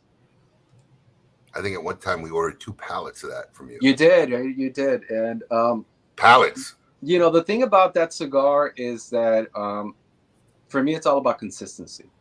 And when you're focusing on the production of this year to the cigar tastes the same next year and 20 years later, it's to our focus of farming the right materials in order to be able to recreate the same blend. And I think that cigar actually in the last 3-4 years has gotten even better. I know a lot of people that smoke the cigar maybe started out with that cigar, but if you go back to it now, we really focus on a different fertilization process, a little bit of a different curing process, and it actually helped us to get thicker leaves for the filler, which actually strengthened the cigar a little bit more. We were talking about 60, and George, you were one of the companies I think that were ahead of the curve as far as the 60 ring gauge. I mean, you were starting to make these things early. Yeah. And thoughts on that? How that's all gone over the years? Obviously, it worked out well for you, but a big ring gauge is here to stay. Yeah. Yeah. I mean, I think you see it with. I mean, we've even changed the way Cubans make cigars. I mean, I think I brought that up before. I think we spoke about it, but yep. I mean, even the Cubans, their biggest ring gauge was a 50 for like ever. Now they're making 54s with their Siglos or whatever the Behique. So we, as an industry in the U.S., have changed our the big ring gauge profile. I mean, I think it's a little bit excessive when you get I make a 70. I've been making a 70 for over like 15 years in a 66 ring gauge, but it was kind of more of a novelty at that point in time, although we sold good numbers, but now it's become like the norm. But I think it's like an arms race where like the biggest is going to get more recognition. I think at that point it just loses its whole thing. It's a gimmick at one point. In my opinion, that's all. I know they sell well, so it's a little different. I'm still under the opinion that it's kind of plateaued. Well, we've had this discussion that we don't know if it's because so maybe you can explain it. I don't know if we discussed it with you, Coop. I know Alex and I have had this discussion, right? So, we used to have 60 ring gauge cigars that flew out of our store, like couldn't keep them on the shelf, back stock, back ordered a lot. And we're not experiencing that with any one SKU anymore. And I don't know if the demand on 60s plateaued or leveled out, or they're just 50 times more companies that are making 60 ring gauge cigars, so that demand is just getting spread over many other 60 ring gauge cigars. I'm not really sure which one it is. I think you're answering your question, because I think it is when more people introduce more 60s, it kind of spread the pie around. I think the volume of 60s is still pretty high. It's become a normal standard size. But I really think that overall, when you get to other big ring gauges, I think it's more of a value for some people. So it's a little different. But 60 ring gauges, I think, it's kind of hit and miss depending on who you smoke and what you try. Because not all blends are made for 60s. You can make a blend that's really good for a 50 or 54, and then they push it to a 60. And I think that's where it falls short with some of these manufacturers, that they think their particular blend with the materials that they're using, the leaves, don't really carry over in that same flavor profile, because you have more air, you have more materials, the balance of the leaves is kind of getting thrown off. The wrapper now doesn't influence as much. The binder is the same. So really, when it comes down to, it depends on the blend. That's what I would tell. If I was a consumer, go and buy a cigar that's maybe heavier, that's richer, because it will carry over to a 60 as opposed to a mild cigar in a 60. It just doesn't work. I think many manufacturers just pop in a 60 because they want a piece of that market without even ever considering how the blend is going to be when at that ring gauge. Yeah. I mean, I think it goes to what I was telling you earlier. I think a lot of people don't. You could pretty much narrow that down to anybody who popped in a 60 ring gauge that didn't have it in their line originally. Yeah. I bet you 90% of those people are guilty of that. No. Yeah. I have the same argument with Lanceros. I mean, that's why I hear people get gaga over a Lancero. And same way in reverse, actually. Good point. It's the same thing. And look, there's some really good Lanceros, but there are some Lanceros that's blends that should never have been made into a Lancero either. If you really look at it historically, I mean, now you got me thinking about it. All the Lanceros I've really, really loved are ones that were released in Lancero size. Right, blended for the Lancero. Exactly. It wasn't a spin-off size of another blend or an add-on size. Or if I look at even historically, consumer-wise, what's always been talked about the most is typically cigars that were made as a Lancero release. Yep. Which I never really thought of it, but George is right. Yep. Yeah. I mean, the Zulu is a good example of that. I mean, the Zulus were Lanceros blended together. It's kind of funny. Well, Zulu Lancero was released in a Zulu, and that was a cigar that I walked around for, I don't know, since the late 90s, giving away that blend as a gift. That was like my trade, like my personal cigar, and then became a blend. But it was a Lancero. But I think a lot of people make Lanceros a lot of people plug in a lot of stuff in, like Abe said, just to be able to be competitive in the market. I just don't think that they really think it through of.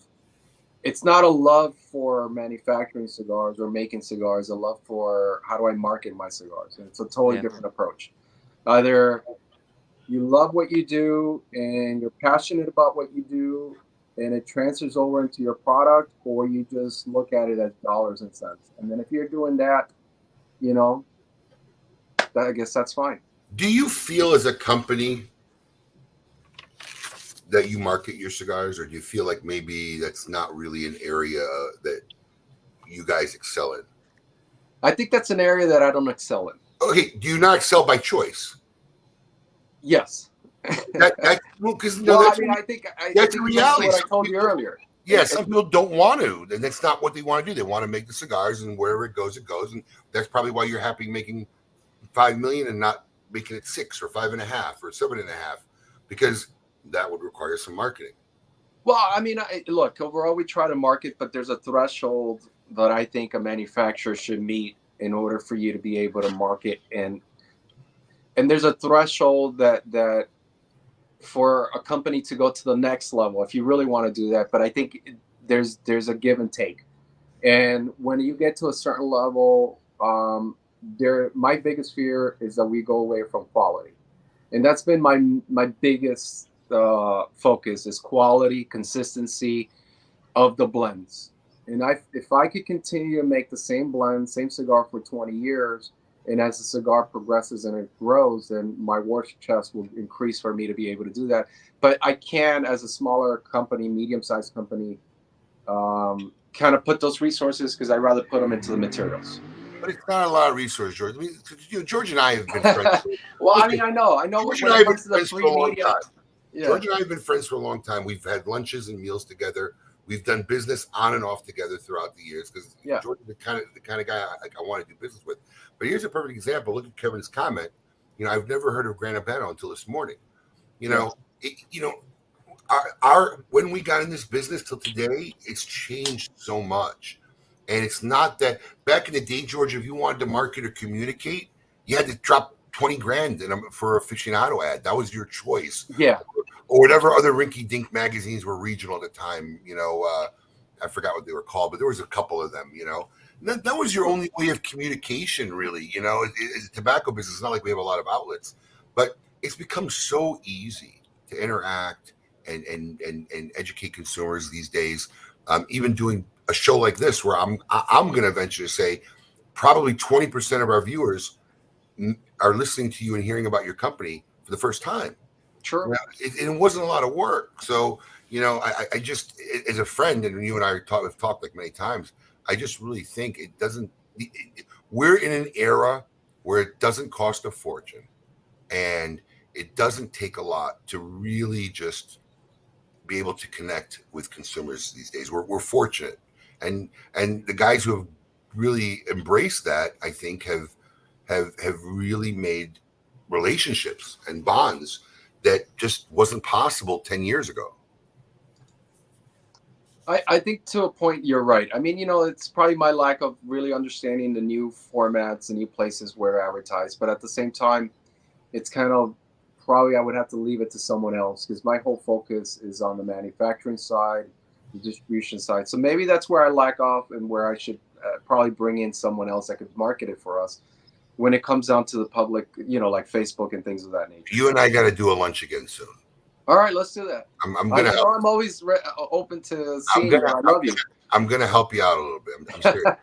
I think because it's not. I mean, people don't realize. Look, I had to talk with. Two other guys I love in this industry, Alec and Bradley Rubin. We've had many talks in my office in the last 3 or 4 years, and especially Bradley. He drove up one time just to pick my brain about it, and they've come such a long way. It doesn't take as much time as you think. Because if you think of all the time you sit on a toilet or at a red light or other, ask Alex. I don't waste a minute, because there's so many just minutes where we're in a lobby at a doctor's office or whatever. All those minutes get used up in a day. It doesn't take a lot. It really, really doesn't. And you're definitely a character and you guy who's been in the industry a long time. I really think you're missing out on an opportunity to really connect with the consumer base. Look at this.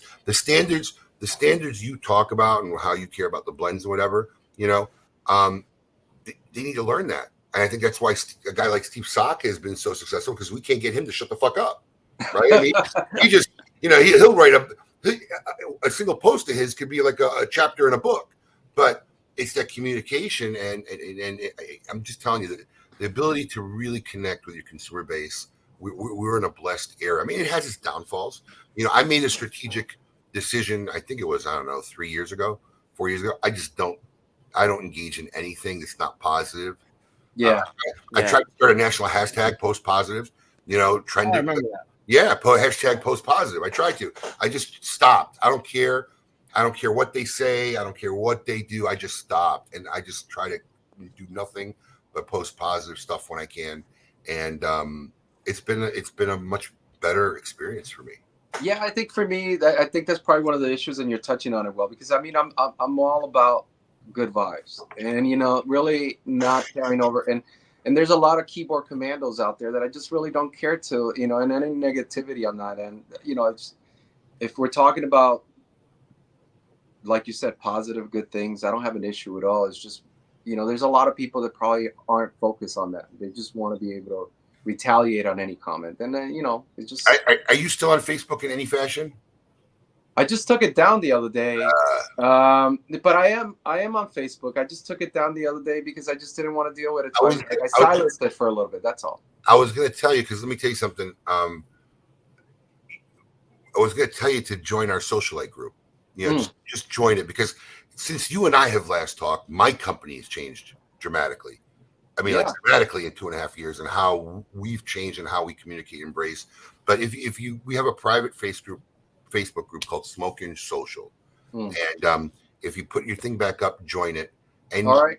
you could just watch the culture and the community that we've developed in there, and that's the kind of stuff that that really, if you're using social media right, man, it's a beautiful thing, and I think you need to connect with people in that fashion. But that's enough advice.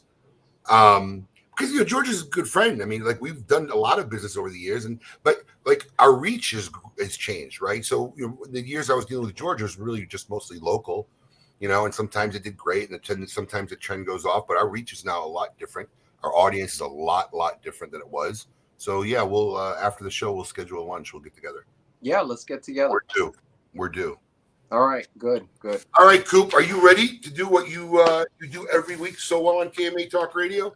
Yes, sir. All right. Hey, yo, what's my theme music? The Scoop with Coop. Breaking industry news. Hear it first on KMA Talk Radio and cigar-coop.com.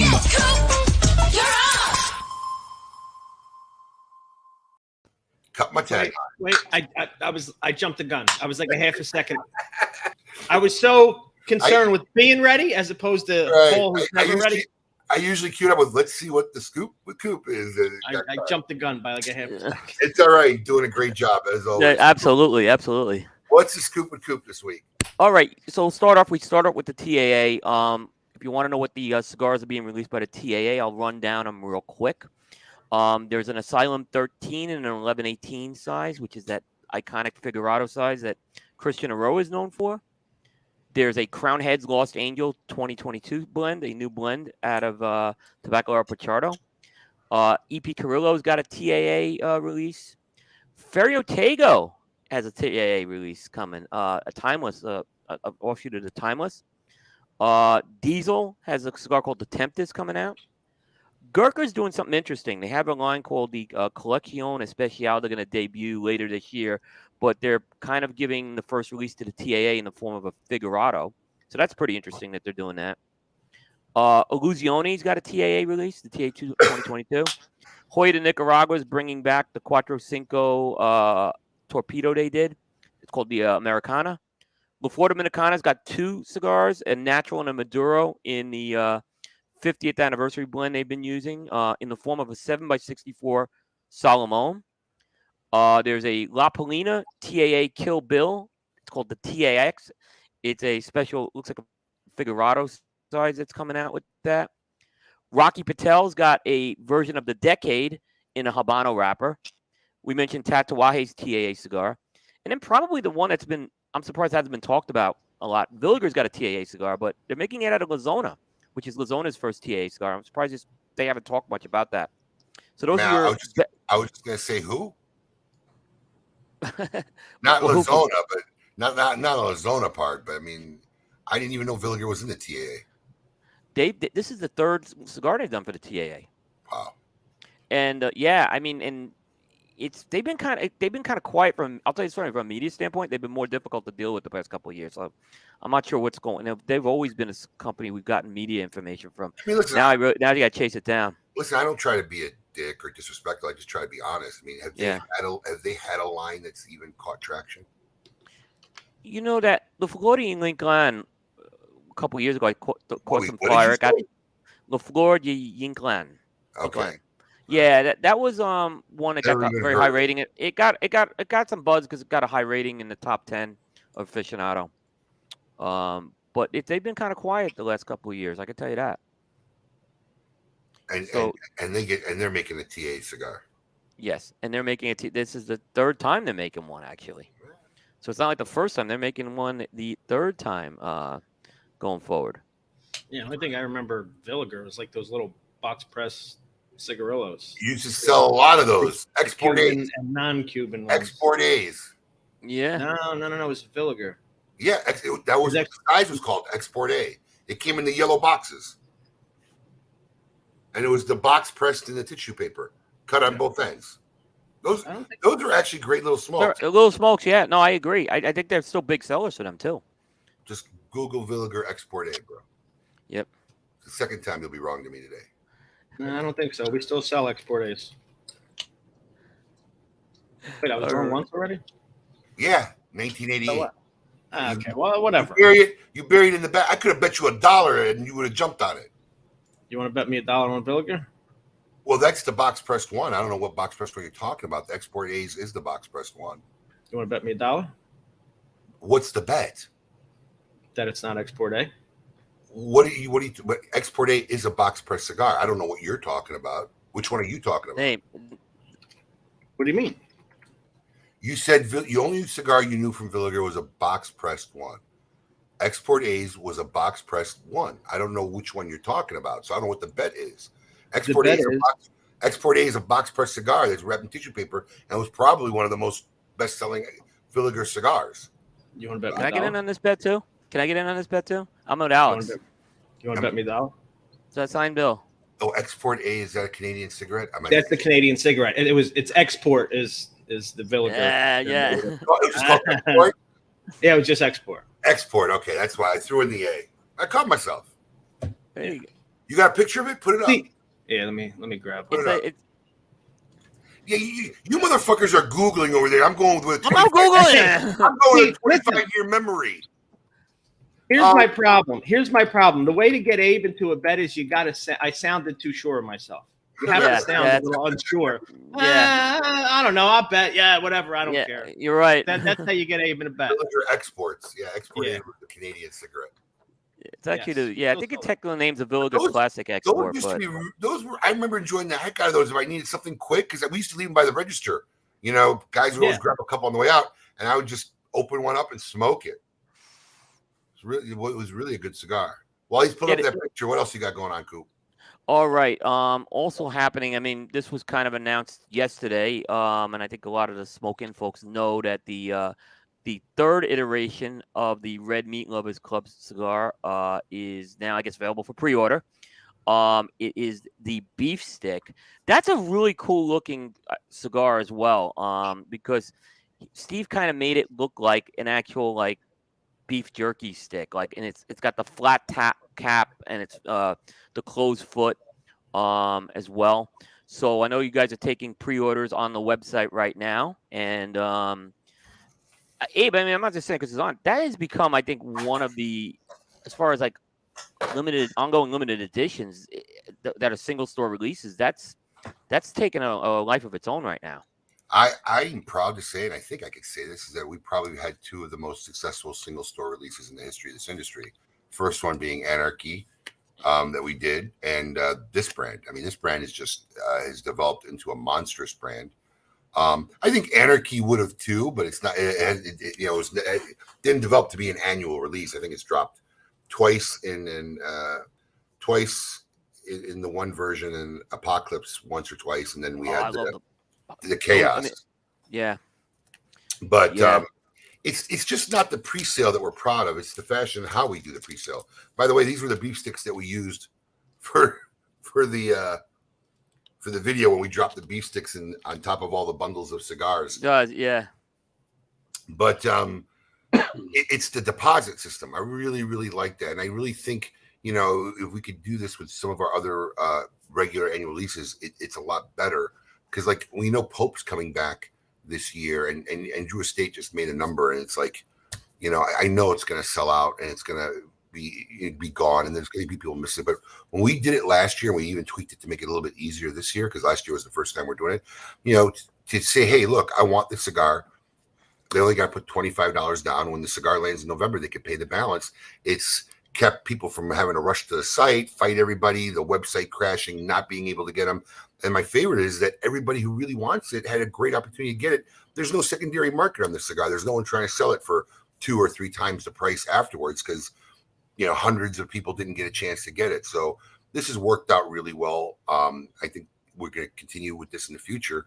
And hopefully if we can get some of these manufacturers to work with us, get it to work on a couple other things. Because it's just really nice. Instead of us trying to guess what the demand's going to be, we just open it up for 2 weeks, let everybody pre-order what they want, and then we tell the manufacturer to make X number of sticks. And it's worked out great.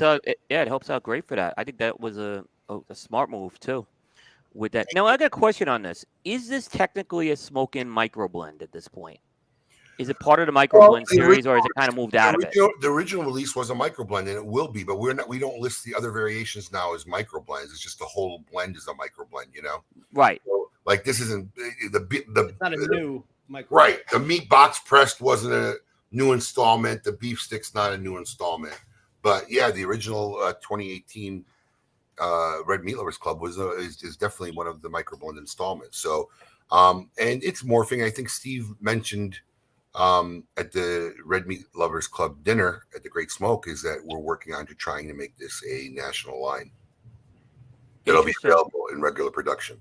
So you would, it would be distributed through you guys, Smoke Inn. Maybe. We're still working out the details. Okay. We're still working out the details. That's interesting. That'll be very interesting. Yeah. I mean, like I said, I think that's one that's caught fire. And you want to talk about saturation. There's been a lot of saturation in store exclusives, and to see this one kind of have the, take on the life it has been pretty good. Yeah, it just keeps getting bigger every year. More people love it.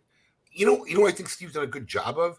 He's done a good job of in these size changes, doing the tweaks. It just honestly, I know it's not a broken record, but it just always seems like the next rendition is my favorite. I don't know. It's because it's the one I'm smoking now, and sometimes I don't remember the one, but it just seems to be like the next rendition is my favorite of the renditions. So. Well, for this one, Abe, and we kind of have the same style. I mean, this is the size. The size on this one is kind of in that nice 6x48 range. It's our size, but I love the change from the 6x54 or 56, whatever it was, to the box press Toro, the 52. Yeah. I love that move. So I think he's done a good job with that, and we're gonna work on something special where we'll still have an annual drop around Thanksgiving every year with something special to do with it. But we're still working out the details. But both Steve, I, and Evan are very excited to just get this out there regularly, so people don't have to wait annually, because I think it's just got that much legs now. And you've done last two have been like one run for 2 years, and then you've moved on. Is that maybe they're gonna be the plan with the beef stick to do another run in 2023? That kind of happened accidentally, but I think that might be the pattern. If because we're definitely going to do something special every November, so we might do something and then that will run 2 years and then change it up every November. Right. But we had pre-orders for like 1,800 bundles last year. I mean, that's ridiculous. There are brands that don't 1,800 units in a whole year. Yeah. I mean, it was just ridiculous. So the TAA has trouble selling 500 boxes to their retailers. Keep that in mind. I mean, the retailers have trouble selling those, I can say. So, I do I think the demand will wane? No, because you got to remember right now, I'm the only retailer selling it in the country.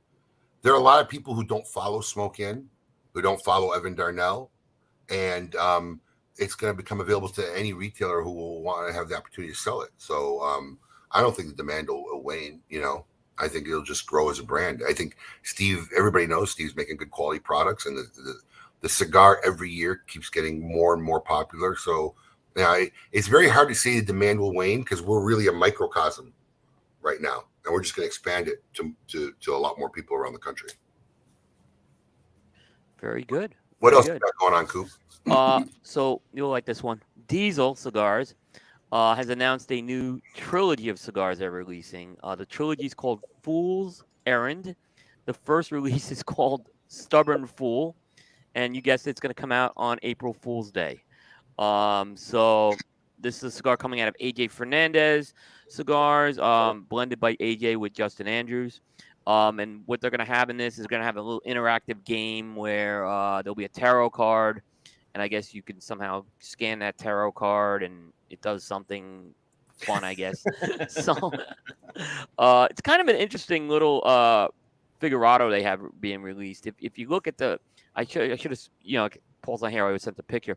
It looks like the Espinosa Warhead 6. It's almost the exact same shape and size of it. Which was also made at AJ Fernandez's factory, so you could kind of put 2 and 2 together with that.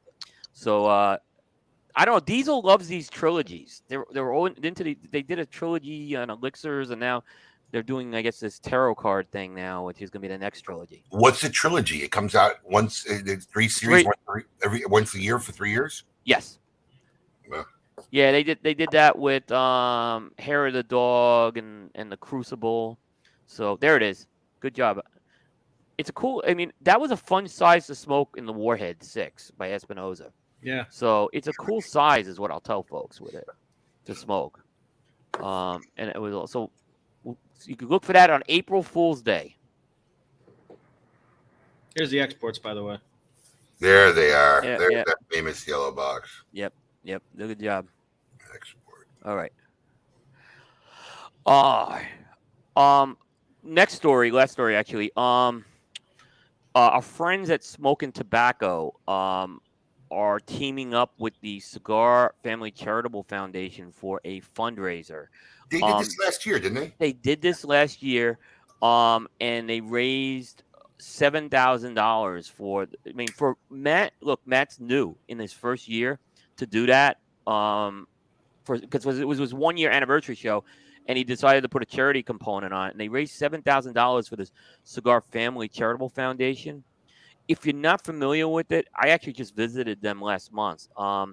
It's a foundation that was founded by the Fuente and Newman families in the Dominican Republic, and they provide medical care, education, clean water to a very impoverished region. It's very, to go see it, it's very emotional, is what I'll say, because you just won't leave, I think, with a dry eye to see the good work that's done. And the Fuentes and Newman fund all the administrative costs. So anything that's going in these fundraisers goes directly to that Cigar Family Charitable Foundation. So they're going to be doing raffles. They're going to be selling raffle tickets. And there's a lot of manufacturers and various folks that are donating things for the raffle. I actually am going to be donating something myself in there as well. There'll be, like I said, there'll be work. They actually got a professional system this year to manage the raffle, because last year they did it on their own. It was a lot of work. So they've kind of worked system that manages a raffle. I don't know. It's a third-party raffle system, is what they told me. It's called Rally Up. It's called Rally Up is the name of it. Huh. Whoa. Yeah. So last year they were doing it on their website, and it was overwhelming for, like I said, they're still growing and stuff, but I mean, it would be overwhelming for us. So they're using this thing called Rally Up right now, and I guess you could buy the raffle tickets for $5 a piece. They'll be going on sale Monday and running through May 9th. And then on the May 10th live edition of the show, they will be announcing the winners. So I think last year, because I think the year I bought a whole bunch of swag from them. Cups. Yeah, they were doing. I think last year, if you bought the swag, you were entered in. They have swag on their site, and if you bought the swag, you were entered in as well.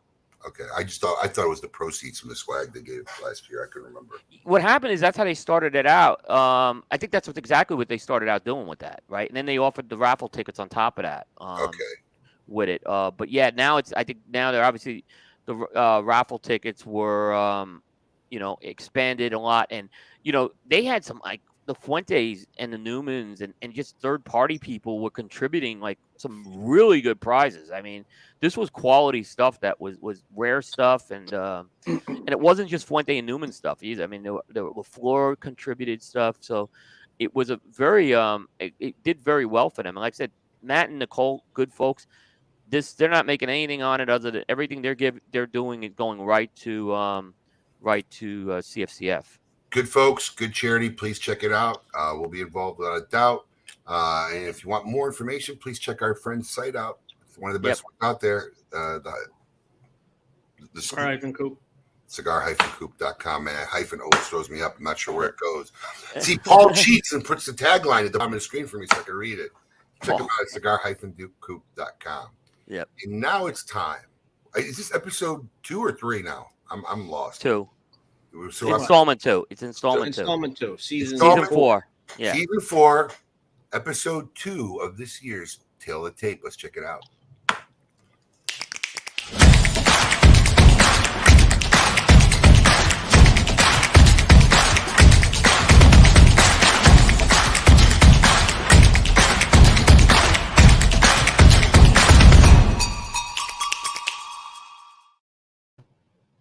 All right, here we go. Tale of Tape Season 4, coming in at number 9 for me, is Billy the Goat, Navy mascot. Obviously, I had to get him in there. But truth is, I mean, this guy's got legs to stand on his own. I mean, he's been the Navy mascot for like 100 years. I think they're on their 36th rendition of the goat. So many goats, one mascot. And there's also this cool little thing that goes on every year around the Army-Navy game where the Army attempts to actually steal the goat, which is always interesting. So Billy the Goat coming in under 5 obviously was going to be on my list. Go ahead, Coop. All right, that's a good one. A living mascot. Yeah. Yeah, mine is more of a traditional mascot, but I think it's one that I find is a really cool mascot. It's Stuff the Magic Dragon. Stuff the Magic Dragon is the mascot for the Orlando Magic. It is based on the Puff the Magic Dragon theme by Peter, Paul, and Mary. He's kind of like one of those, he's one of those classic goofy mascots, but Stuff is really cool, I think, because he has done some incredible acrobatic feats at games. I mean, there's one you could go on YouTube where he climbs up at the top of the ladder and does this like incredible backflip, and the fans love him. I mean, the fans really, you would look at him and say this is a mascot people are going to really make fun of, but no, the fans love him because he's famous for these acrobatic stunts, and I think people put a lot of they really appreciate the effort put in there. So Stuff the Magic Dragon of the Orlando Magic, number 9. Cool. I like Stuff. Stuff's got a good look. He does. He's almost a little Philly Fanatic-esque, but he's got things coming through his nose. I like Stuff. There's a lot of copycatting in mascots. I'll say that. Yeah. Oh, sure. You know what I'm going to realize with this season? What? How many mascots? I have no idea. Out there. There's one for every damn team. I'm in Orlando. I never even heard of that guy. Stuff's one of the more popular ones. Yeah, and the NBA's got NBA mascots. I don't think get the attention they deserve, because there's some good ones in the NBA. What sport do you think the mascots are most popular in? Baseball. Yeah, why is that? I was thinking the same thing. I think they were the first for the starters, and they play before bigger crowds. And and there's a lot of in between in baseball. Every damn switch, so the mascot can probably get a lot more play in a baseball game. Switching fields and Yeah, I mean, there's some. You'll see. I have some baseball ones coming up for sure, and some of those like really got national exposure. Yeah. There's some good local ones that we've hit, but. You'll see. I think as we go up the list, it's gonna. You'll know most of those, Abe. George, who's your favorite mascot of all time? Is it a soccer one? Do soccer even have mascots? No, we don't have mascots in soccer. I think. What's the one out of Philly? Actually, the one in Philly is really good. That was Alex's. Yeah, that's Alex. Honestly, I think that's one of the funniest. Yeah. And Gritty. I mean, Philly's got some great mascots. I think one of the Sixers mascots a dud. I would agree. I think the other 3 teams are among them. Some rabbit thing. Oh, really? I don't know. Didn't they have Ben Franklin for a while? I thought they had Ben Franklin for a while. Their mascots never caught on. Ben Franklin? They had a Ben Franklin mascot. I think one time. Like Benjamin Franklin? Him at the games. Yeah, I mean, Benjamin Franklin the hot dog run, right? Don't they do I know, but as a mascot, I don't know. The hot dog run is. They have the 4. They have one in Milwaukee and they have one in Washington. Yeah. The president's one is the one in Washington. Right. They ripped off the Milwaukee one with that, actually. Right. The sausage run, yeah. Gritty hit a kid. Gritty's he's a new mascot, actually, and he's made a big impression early on, yeah. For a hockey mascot, I haven't seen a hockey mascot catch on like that ever. Right. Like I said, if he'd been around, he'd be higher on my list. I've been. Yeah, I agree. I can't even remember a hockey mascot. That's what I'm saying. Gritty's for the Flyers. I think he's only about 4 or 5 years old. Yeah. I can think of one other hockey mascot. He's on my list, so I'm not going to mention him. No, I won't either. I think I know which one you have. Yeah. Well, that's this week's edition of Tail the Tape mascots. If you have any suggestions for future editions of Tail the Tape, PM us at KMA Talk Radio or put it in the comments and we'll consider them. All right, George, the last time you were on the show, we used to have a segment called Insane Asylum. That's how we used to end every KMA show. We started a new segment a couple weeks ago, and the segment's called Would You Rather? And we're going to close this week's episode of KMA asking you, would you rather?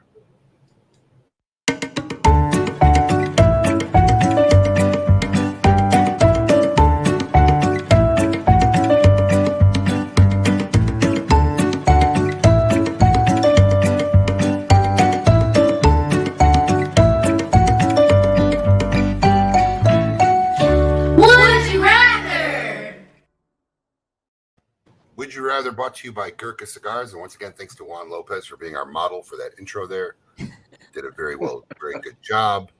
I'm going to ask you 3 questions, George. And you just got to tell us which, I'm going to give you 2 options and tell us which one you'd rather do. Question number 1, George. Would you rather lose your ability to lie or believe everything you were ever told? To lie. Yeah, me too. I really seldom ever try to avoid at all costs lying. Yeah. Typically, it's not to hurt someone's feelings, but yeah, I could totally live with losing that. Yeah. Number 2, would you rather go into the past and meet your ancestors or go into the future and meet your great-great-grandchildren? Go to the future. Yeah, me too. I thought about this. Yeah. Want to see what I created, right? Well, you left them behind, yeah. And last question, would you rather know the history of every object you ever touched or be able to talk to animals? Be able to talk to animals. I lined up with you on all 3 of them. Good. What do I care what a fan did for whatever? Actually scary. Yeah. Yeah. Totally. I think talking to animals would be key. That would be fun. That would be key. Well, that was this week's edition of Would You Rather, brought to you by Gurkha Cigars. What about you, Alex? How would you answer any of those 3 questions?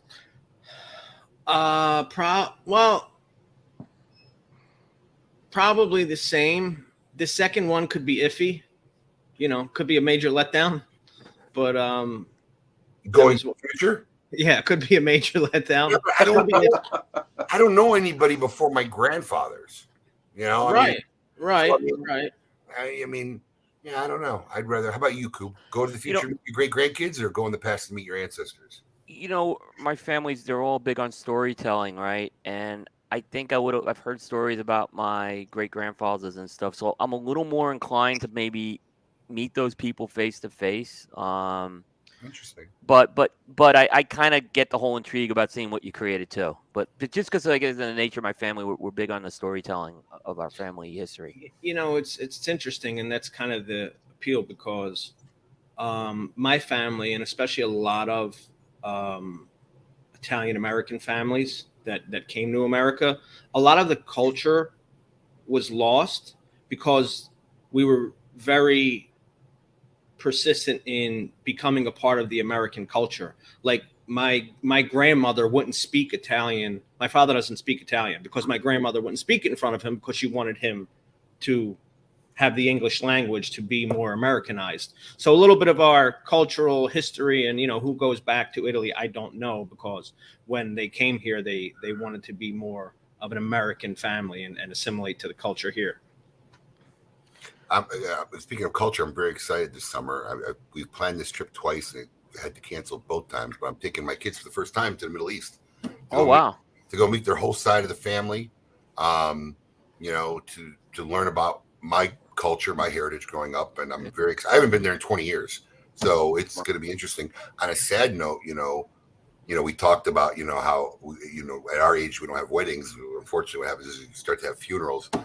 I know this will probably be the last time I'm going to see a lot of my uncles. Yeah. It's just sad, and I got to prep myself for that part of this trip. I haven't seen him in 20 years, and it's going to be wild. But I can't wait to take my kids there. I'm going to take my daughter Petra to go see Petra. We're going to go to the Dead Sea. I'm going to hop over to Cairo, take them to see the pyramids. So it should be a great summer. And then we come back, and then 2 days later, I got to hop on a plane and go to the trade show.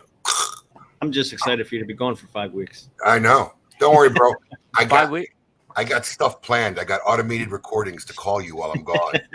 I got 5 weeks, Abe. Wow. Gonna get one of those international phones. Yeah, but I mean, listen, there's stuff going on in 5 weeks. That I know. I'll be connected, but I definitely won't be around. But yeah, I mean, Coop. WhatsApp. I downloaded WhatsApp. That'll It's probably a be the way to go. 16-hour flight. How do you not? I haven't seen these family for 20 years. I Yeah. got family over there. So between doing the family thing and seeing everybody, and actually, taking my kids out to see the country and the cool stuff around there. We're taking like 2 trips while we're there. And then I got a first cousin. She's getting married. So on top of all that, they get to experience an Arab wedding, which is pretty badass. So very excited for that trip.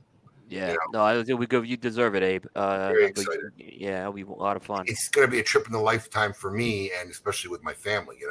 Last time I was there, God, 2002 or 2004 was the last time I'm there. So yeah, I think it was 2002, 20 years. Yeah, 2002 maybe. Yeah, and Abe, your kids are getting older. Next month, obviously, we're putting closure to my dad with his memorial, and it's the first time I think all of us are going to be outside of like a Thanksgiving, like visiting other family in New York. So, you want to preserve those times because eventually your kids are going to get older and they're going to do other things. You mean getting the family together? Getting the family together and going somewhere. Yeah. When my brother got married, and that's when I was there. I think it was 2002. It's the last time I went over there because he got married over there. My dad and mom both had 9 brothers and sisters, right? Farmers. Wow. Yeah. And when we were there for the wedding, I'll never forget because they were all still alive. It was the first time that all 10 siblings were in the same room in 36 years. Yeah. Wow. Yeah, it was insane. It was crazy. So I'm very excited. George, thank you so much for coming on, man. It was always fun to see you. And we'll definitely get together. Let's hook up. I'll text you. Yeah, definitely make that happen. Thanks for joining us this Saturday morning. Coop, thanks for filling in for Paul. Thank you. Appreciate it, as always, your contribution every week. And to everybody out there, we hope you had a entertaining, enjoyable, educational Saturday morning. As always, best way to start your Saturdays. Next week, a man who has not been on the show that much, Willie Herrera. And we got some special news we'll be dropping next week with Willie Herrera from Drew Estate. Until then, everybody have a great weekend and keep it lit.